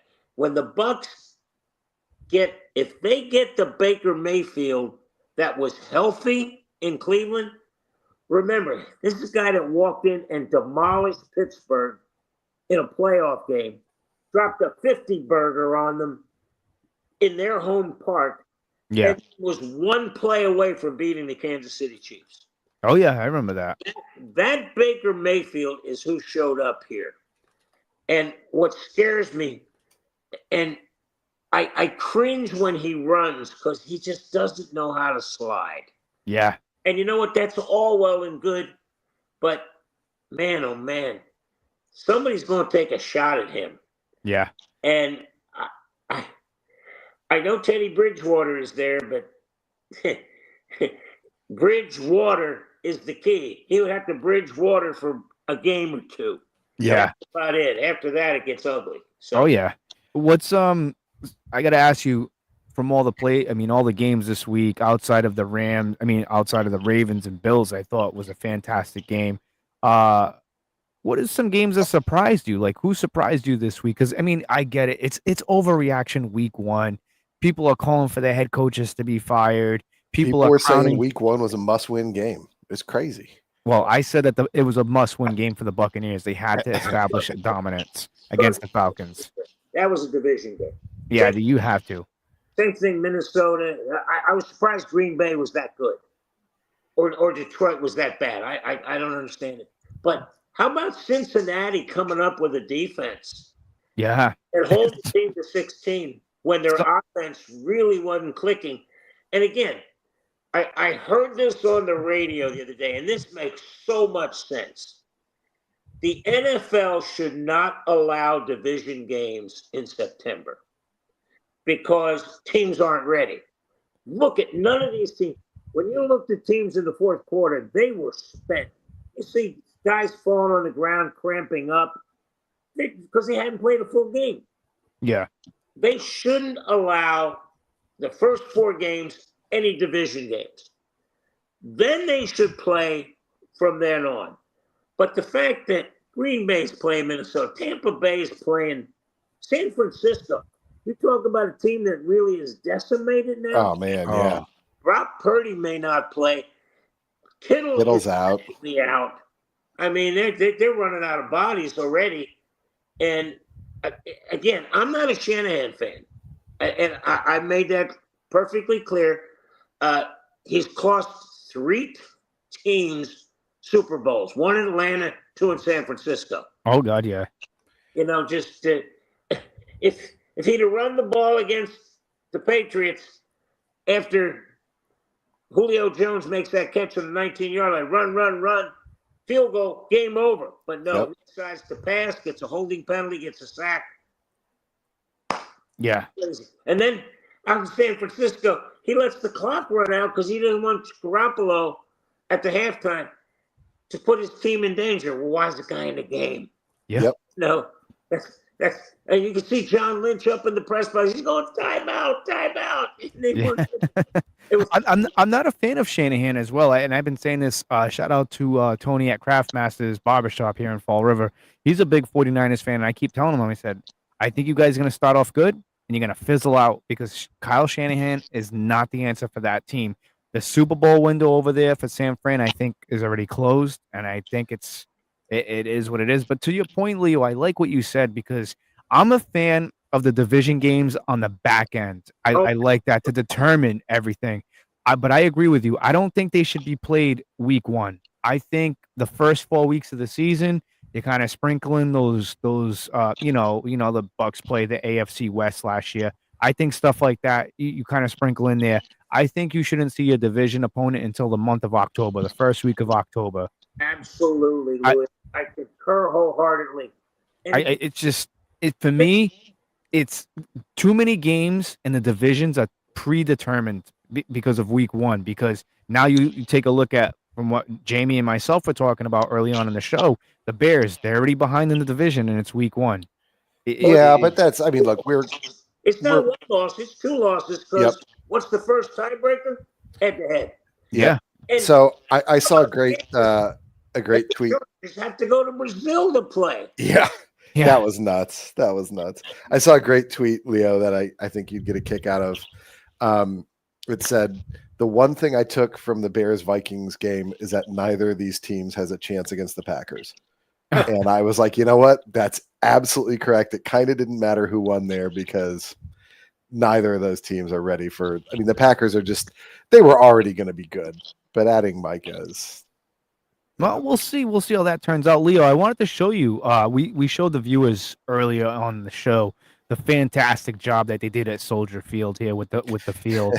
I think you would get a kick out of this. Check out that line work there. How do you like that line work for the goal line? Fantastic, huh? Great job. You do know that the Parks and Rec owns, well, you guys know this. Yeah. It's the worst field in the NFL because it's Parks and Rec that take care of it. And my brother lives in Chicago. He's on the south side. And he said, when you get to November, December, It's dirt sprayed with green paint. That's correct. That's correct. It's what we affectionately refer to as old school football. Yeah. Wow. Well, they changed. Palace to come out of the side, and great. We could use them.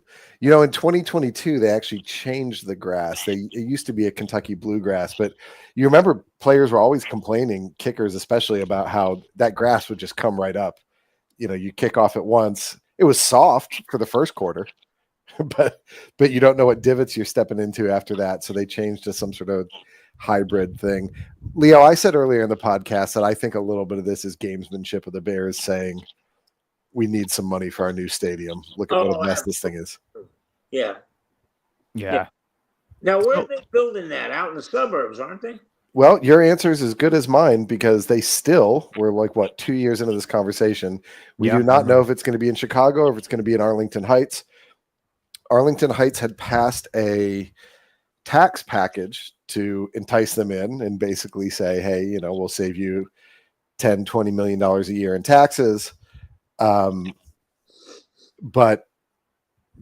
there's going to be, I'm trying to remember exactly what the complexity of it was, but it was something to do with the way they were taxing concessions and who owned what parts of the stadium.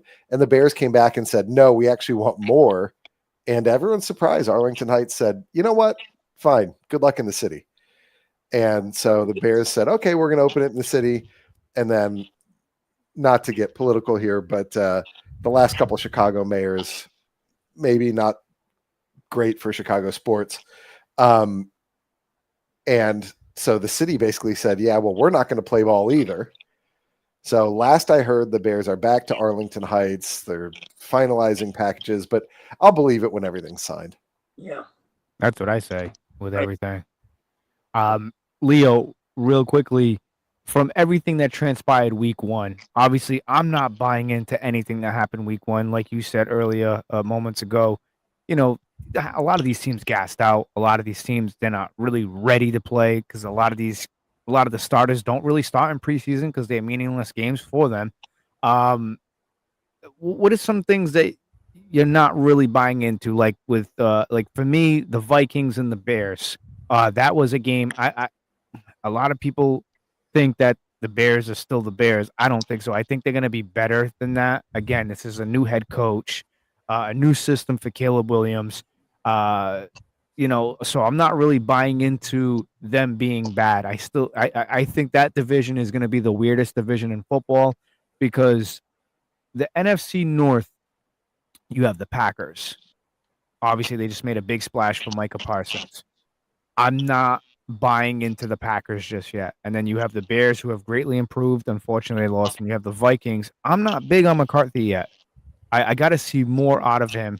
And then the Lions, who are depleted there, but are they really depleted? It's week one. So for you, what I'm asking you is, what's something that you noticed around the NFL where you're not really buying into? Like, there's no hype behind this. It's just week one. Is Indianapolis that good with Daniel Jones, a quarterback? No. Well, you know what? I heard something coming home today from my class at UT. And one of the guys on there said, I got a guy who he was a scout. He was with New England for 8 years and everything. He raves about Daniel Jones. He said he just had to get out of New York. How many people, Sam Darnold and Daniel Jones, how many people just got crucified playing in New York? Think about the best good quarterback they had. Not happening. Is Miami that bad? Yes. I mean, I think they're going to blow up that team. Yeah. I think Miami, a lot of people picked the Patriots to finish the last in that division. I don't think so. I think the Patriots are going to have some fight in them. I think, obviously, the Bills own that division, in my opinion. I think it's between the Jets and the Bills. The Jets and the Patriots for that second place. But I think Miami is probably the worst team. I think they could be, if not, they might be the worst team in the league. Yeah, I think there's a strong possibility Miami could be one of the worst teams in the league. It's a recipe for disaster. You have Tyreek Hill. We all know the character. He's gonna eventually. He probably wants out of there already.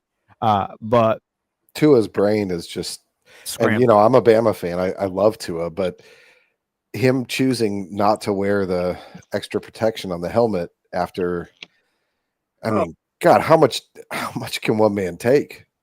Yeah, that's crazy.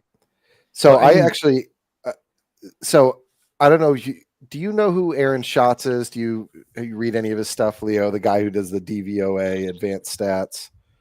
No, I don't. So I'm not a big fan of advanced stats in any sport. However, he has this stat. I think it's EPA. It's like expected play above average, basic, or it's their version of WAR, WAR for baseball, for football. And of 34 qualifying quarterbacks, Daniel Jones had the worst over the last couple of years. Oh yeah, I seen this stat. And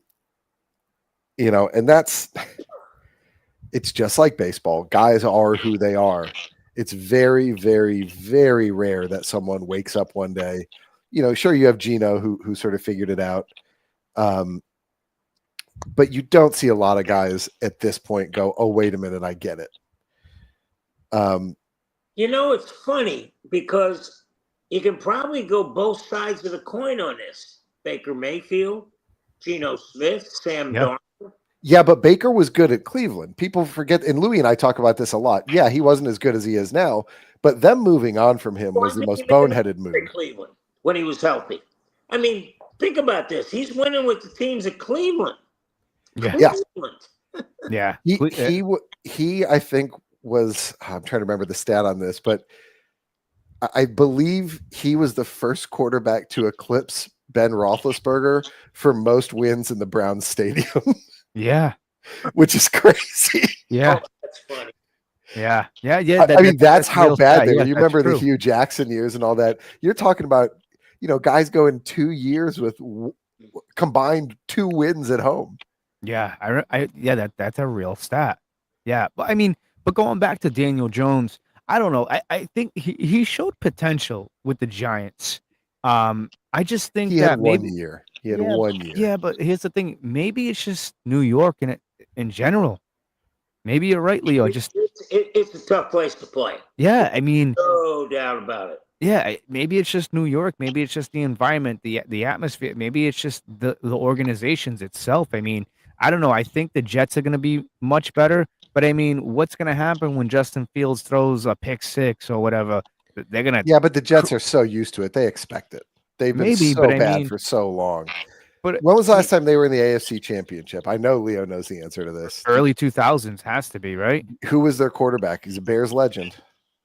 I want to say they won the championship. No, the last time they were in the AFC Championship. Yes, wasn't it? Bears legend Mark Sanchez. Oh yeah, he of butt fumble fame.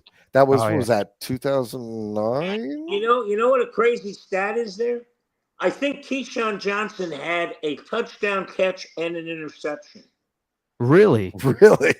Wow. The last part of the half, and this is, I thought, was genius. Parcells was the coach, correct? Yes. Bill Parcells was the coach. What is this, 99? Yeah, this is genius. It's 2010, 2011. They put Keyshawn Johnson back in. Rex Ryan. Yeah, put him on the goal line. And he went up and caught the ball.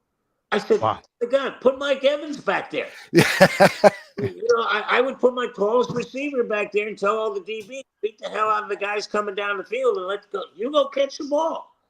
Keyshawn had a touchdown and he had an interception. I don't think anybody's had that. Yeah, we got a comment here. I mean, for me, the Jets, the offense did improve, and it's only week 1, but I'm concerned with the defense. I think a strong point. Yeah, I think Aaron Glenn's gonna have the defense playing pretty damn good for the Jets. But I mean, my thing is, like, you go back, sometimes some players are not fit for certain organizations and in certain systems. Like we talked about this with JTS, Joe Tryon-Shoyinka.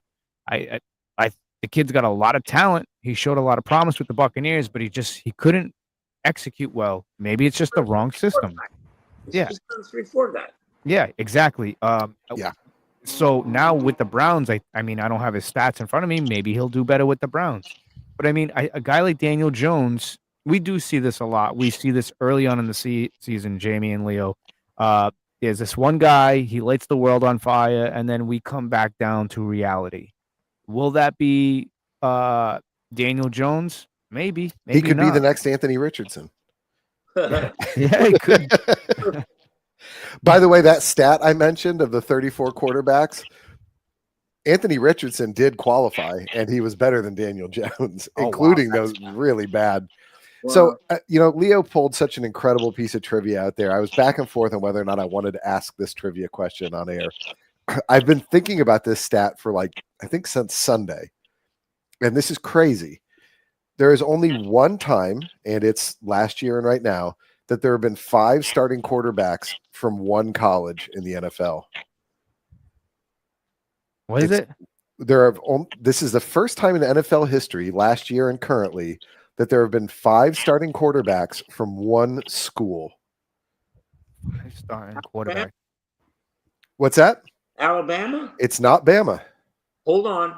Bama has 3 right now. Because remember, Mac Jones isn't starting. Yeah. So they have Jalen, they have Tua. What do you consider Jalen Hurts? So you can consider him wherever he played. So not all of these guys played all 4 years in this school. So you're on to the answer. You've already got the school right. The question is, do you have the because Jalen's one of them, but it's not with Bama. Oklahoma. It's Oklahoma. Oh, now, Baker, Jalen. Yeah, this is tough. Ooh, they're starting right now, is what you're saying. Yep. Ooh, Oh, hold on. why am I having a brain fart here? Wow. Oklahoma. Oh, Caleb Williams. Caleb Williams. Yep, we're 3 out of 5.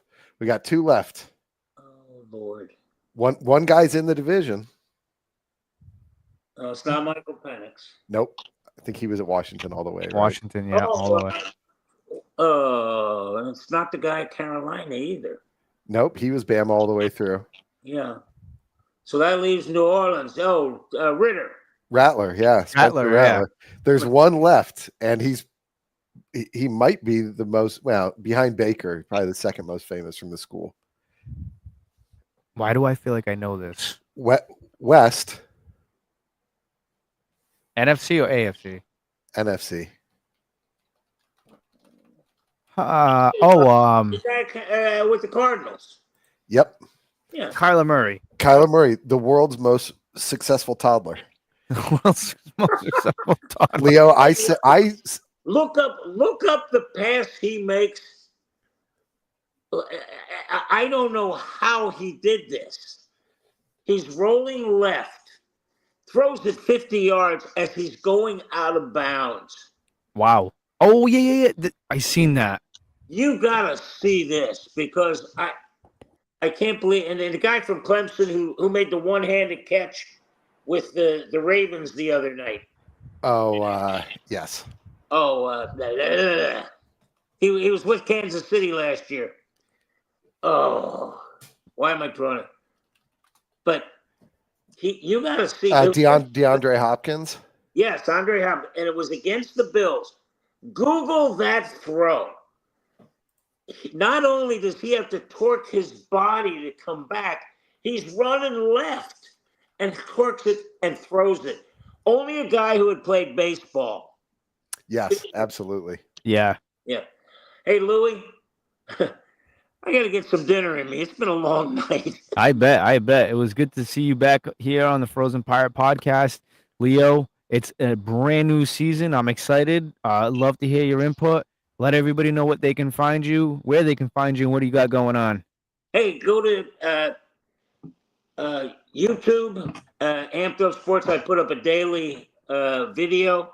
There's a great one about USF, and I got to tell you about this. Oh, I'm going to watch this one for sure. I'm at the game, right? There's a video out that shows the USF coaches sprinting from the press box to the elevator, screaming, shouting, and that.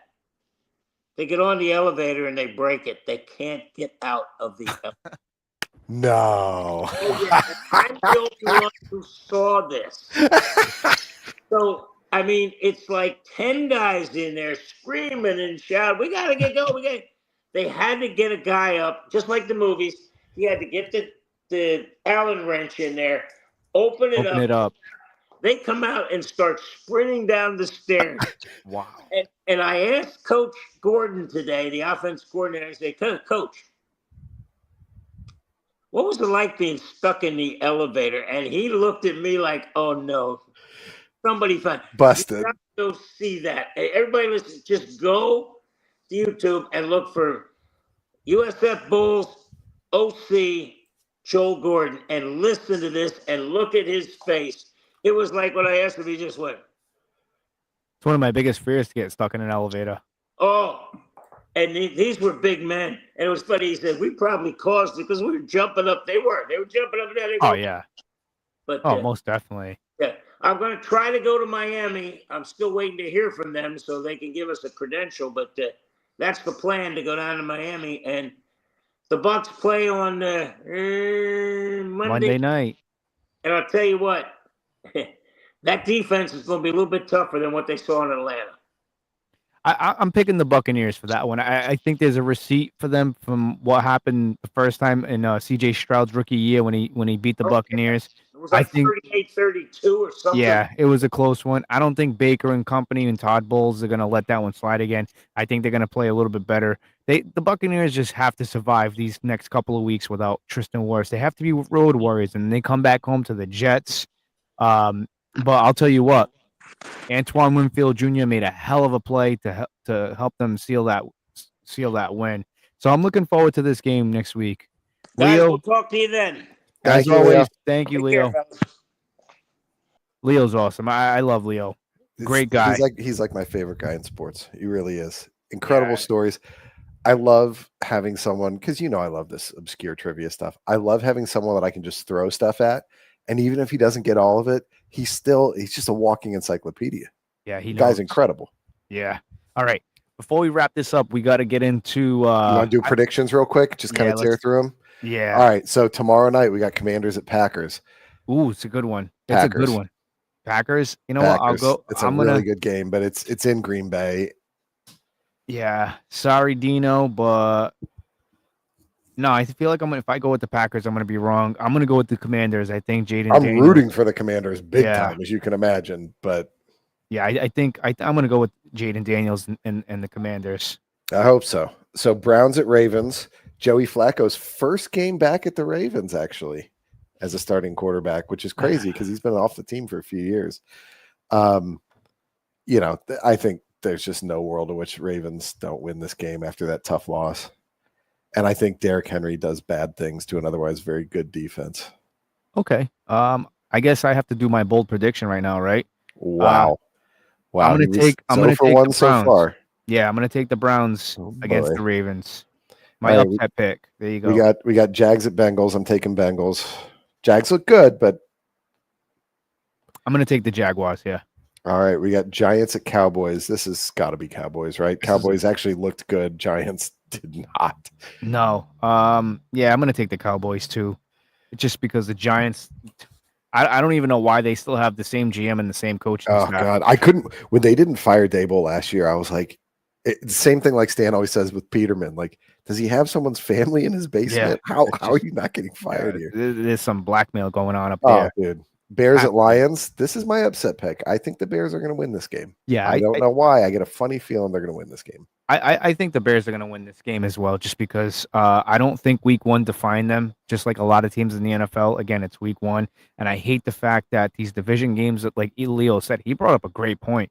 I don't like these division games early on in the season. I prefer them to be in October and at the end of the year. Well, remember last year, not to sidetrack us too much, I didn't want to interrupt Leo when he was saying this stuff, but remember last year, like the NFC North, I think the first NFC North game was either week 7 or week 8, and the Bears didn't have a single division opponent until week 9. So it was just straight up boom, boom, boom, boom, boom. And that was brutal too. So, they overcorrected. You got to spread them out a little bit. I absolutely think Bears-Packers should be the last game of every season, right? No question Yeah. of that. But you don't got to have 7 games in a row. Yeah, it's the same thing with Or the 6 Bucks. I games in a row. think the Bucks should always play either the Saints or the Falcons the last game. It should be the Yeah. Saints. It should be. The I like Saints. this comment here. Shout out to this guy, Jinwell. I hope I'm pronouncing that right. Genwil Bolandris. All right. Thank you for joining us here on the Frozen Pirate Podcast. Make sure you like and subscribe. If you're a Buccaneers fan, we do free jersey giveaways here. We're gonna start giving away a lot of cool stuff. But so his comment says, based on your first 3 picks, if you put that into your parlay, you'd be a rich guy, buddy. You have no idea some of the bold predictions I make on this show. A lot of them come out right. Some of them do come out Most wrong. of them come out wrong, but it's That's not exciting when they true. come out right. They're mostly wrong. All right, we got Pats at Dolphins. I'm taking Pats. The Dolphins looked so bad, and the Yeah. Patriots looked. They weren't terrible. I think the Raiders are a little better than we realize. Everyone, heck, I forgot until like the third quarter. I was like, oh yeah, Max Crosby's still there. Because for the last 2 offseason, we've talked about where he's going to end up, but it's Right. always back at the Raiders. All right, 49ers at Saints. Oh, I didn't pick Oh, my. sorry. Go ahead. Pick your Patriots. I don't know. It's tough because the Patriots do struggle in Miami a lot. That's true, but it's a totally different team. Yeah, I'm going to take the Patriots. I don't think Vrabel drops this one. We got 49ers at Saints. This might be my full actual upset pick. I'm taking the Saints. Mac Jones is going to be starting for the 49ers probably. Kittle's out. I'm guessing McCaffrey will get hurt. When was the last time he went I'm going to take the 2 games in a row 49ers, with him man. being hurt? Yeah, they cannot lose to the Saints, man. I'm probably rooting for the 49ers just because I don't like the Saints. Yeah, because of I'm going you, to but take the Saints. Bills at Attaboy. Jets. Bills. I'm taking Bills here. Jets are better, but I think Jets after next week will be the best 0-2 team in football. Yeah. Seahawks at Steelers. I'm taking the Steelers on this one. I hate it, but I'm taking it. Me too. I'm going to take the Steelers. I'm not fully vested into the Seahawks. I don't see enough from Sam Darnold. So Rams at Titans. I think Rams win it in a squeaker. So I think Rams win it, but I think it's like a field goal. I think the Rams are going to annihilate the Titans. I think they're going to put up another 6, 7, 8 sacks on the Titans. They cannot keep that kid safe. Yeah, but the thing is, how many points did they put up last week? Like 16. Yeah, but they 17? got Jared Verse. No. But what I'm saying is, they can crush the Titans, but just not do enough on offense and still only win by 3 points. Maybe, yeah. All right, Panthers at Cardinals. I'm taking Cardinals. Cardinals are looking good. Panthers still have something to figure out. I hope Bryce Young improves faster this season than he did last season. Fun fact, tickets for this game are starting at $35. Wow. I'm going to take the Cardinals. The Panthers need a growth. I think they're going to go through some growing pains, but they'll work out the kinks. You're getting all these recorded, right? You're writing these down for the great book of grudges. All right, Broncos at Colts. I'm taking Broncos. Colts were a flash in the pan. Broncos defense is unreal. Yeah. Bo Nix continues to look solid. I'll tell you what, I'd be shocked if the Colts pulled up. Now, I'll tell you what, if the Colts win this game, then I'll stop buying into the hype. Like, hey, Agreed. Daniel Same. Jones. Same. Well, I'm going to go with the Broncos here. I'm sorry. The only thing I'm really looking for in this game is, does Marvin Mims come alive? If he had a big fumble last week, if he has another bad game, I'm curious to see how he does in their wide receiver room. Yeah. Well, they have enough competition there that he might end up wide receiver 4. Eagles at Chiefs, little Super Bowl rematch. I'm taking the Eagles on this one. They are the Vegas favorite, but only by 1.5, so it's almost a push.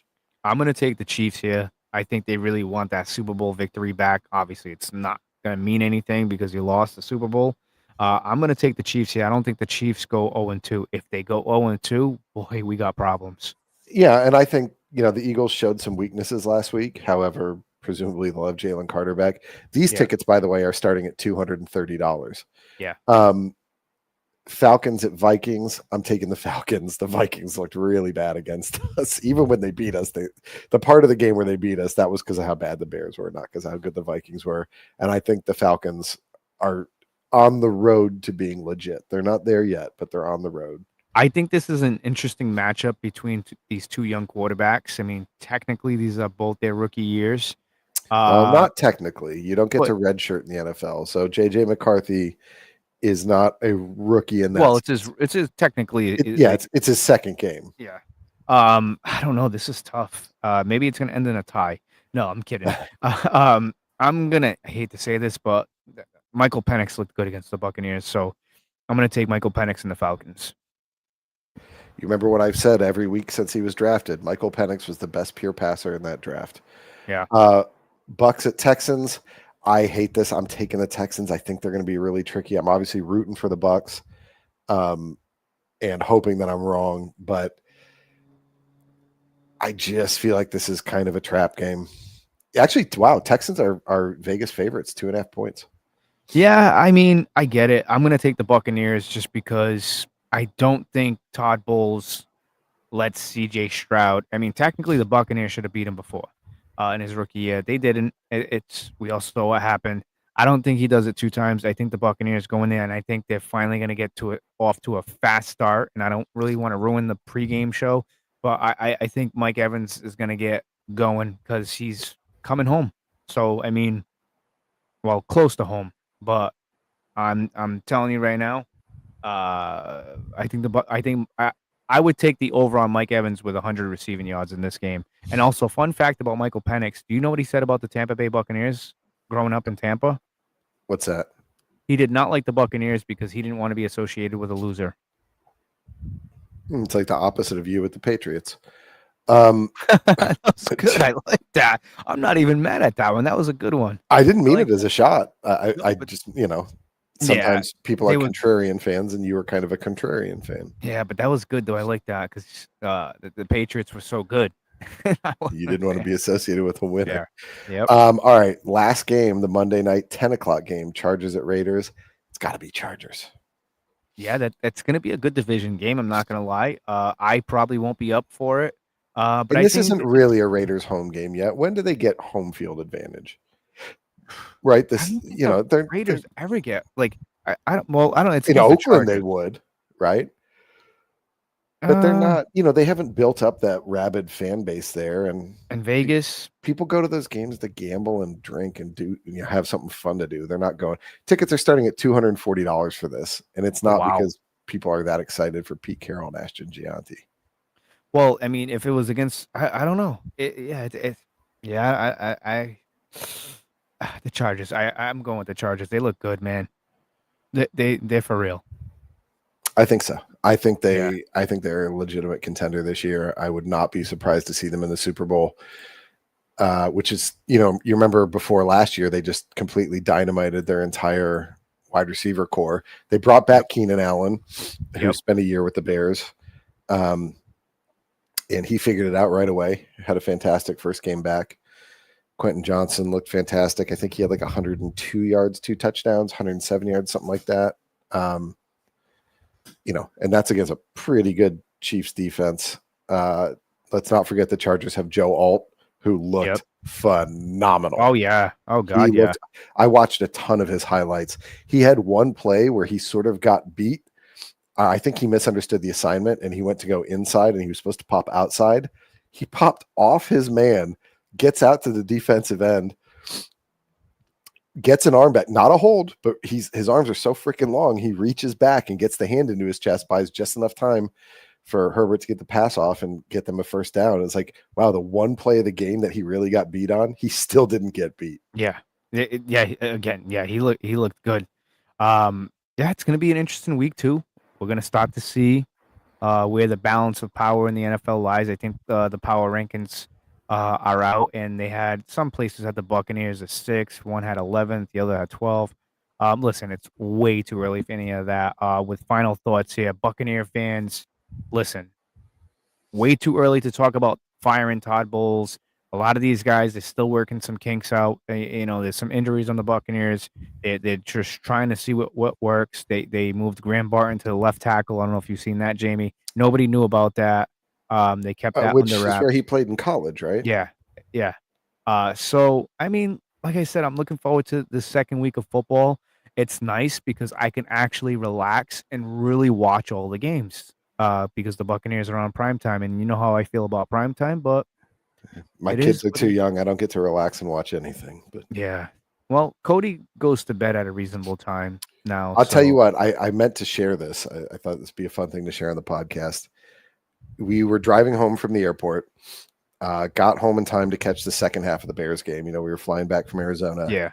And got the game on, got my son settled in, and we got that pick 6, and I jumped up and started cheering. And when he was little, when I jump up and start cheering, he'd get kind of scared and cry. Yeah. He put his arms up and started running around in circles with me and ran over to me and goes, pumped both arms in the air and goes, yeah, daddy. And then gave me a high five. He doesn't know anything about football. He's not a big sports fan yet. He's only 4, but that felt so good. Holy cow, did that feel good. He has no idea the life of depression he's going to be facing as a Bears fan. Well, there is a movement for the White Sox that some Bears fans have turned to, and it's hashtag it ends with me. And it's I'm not kidding. It's people committed to not forcing their sons to suffer through their own fandom. It's, my wife's father, whose memorial we were at, who I'm going to do a little shout out to in my sign off here. His whole thing was he wanted each of his kids to pick their own teams. So they all have, my wife's sister is a University of Florida fan. Right. He's a Dodgers baseball fan. Her brother is a Saints fan, actually. They're kind of scattered all over the place. I think the only thing was just don't be a Cardinals fan. Wow. Well, with Cody, so mom likes the Patriots, dad likes the Buccaneers, obviously Massachusetts. It's a little bit tougher for me, but I told Cody, I said, look, daddy likes the Buccaneers. You like whoever you like, just don't like the Saints. But you like who you like. So we were at the team store, and then Cody is interested now in Buccaneers more. And I'll put up this picture right here for everybody to see. Oh, it's such a great picture. I love it. Just teaching him the history of the team. And I don't force it on him. I just kind of hey, this is daddy's favorite player, number 55. His name is Derek Brooks. When I was your age, I started liking the Buccaneers in 1995. Daddy always likes the Buccaneers. He likes them because of the colors, and he likes the pirate flag. But I mean, you're a little bit like that too. You get crazy with the uniforms and whatnot. I get it, father like son. Yeah, but with him, he's really I got him a creamsicle Mike Evans jersey.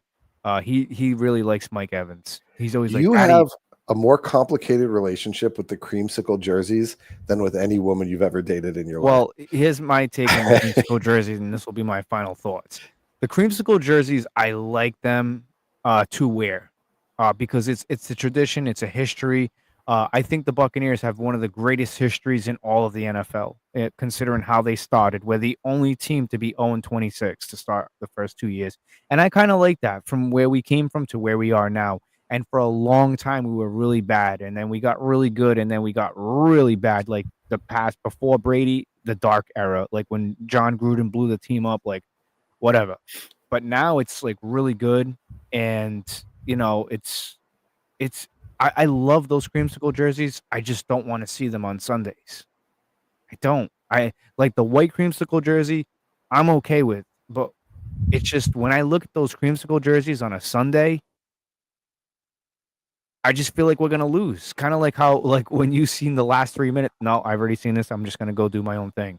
That's just how I feel about the creamsicle jerseys. I go on this all-time rush, and then all of a sudden, something happens during the game and our momentum's deflated. And it's we wasted all of our energy and our vibe on, hey, Tampa Bay, it's creamsicle time. And then one bad thing happens in the game, and then that's it. It's deflated. So it's your version of I love you, baby. I just don't want to date you anymore. Yes. Let's just move on from the creamsicles. I'm sorry. And that may not be a popular thing to say, but when I look at those jerseys, and I'm not the only one, there's been fans that have said it. It's just, they don't like them because it's associated with losing. Hopefully the white creamsicle jerseys, hopefully we're going to win against the Jets. I hope so. Hopefully it's not that Denver Broncos game from last year. But, that could be. But I'll tell you what, if they lose against the Jets with those white creamsicle jerseys, it's time to get rid of those creamsicle jerseys, period. I'm kidding, guys. Jamie, you got any final thoughts? Yeah, I'm just going to sign off with hope the Bears do well. We do have a Packers fan that watches. Well, hold on. I'm going to say something that hurts me a lot because my father-in-law was a lifelong Packers fan. He was born in Wisconsin. So I'm going to sign off with love you, Dave. Miss you. Roll Tide. Go Pack Go. Wow. That is a first here on the Frozen Pirate Podcast. Guys, as always, like and subscribe to the YouTube channel, the Frozen Pirate Podcast. Every Wednesday, 8 o'clock is Buccaneers Talk, and then 8:30 on is Around the NFL. Just trying to catch up with some stuff. Got back a little tired from traveling, but yeah, it's going to be a fun season, guys. As always, peace, love, respect one another, and I don't really F the Saints. Let's go Bucks.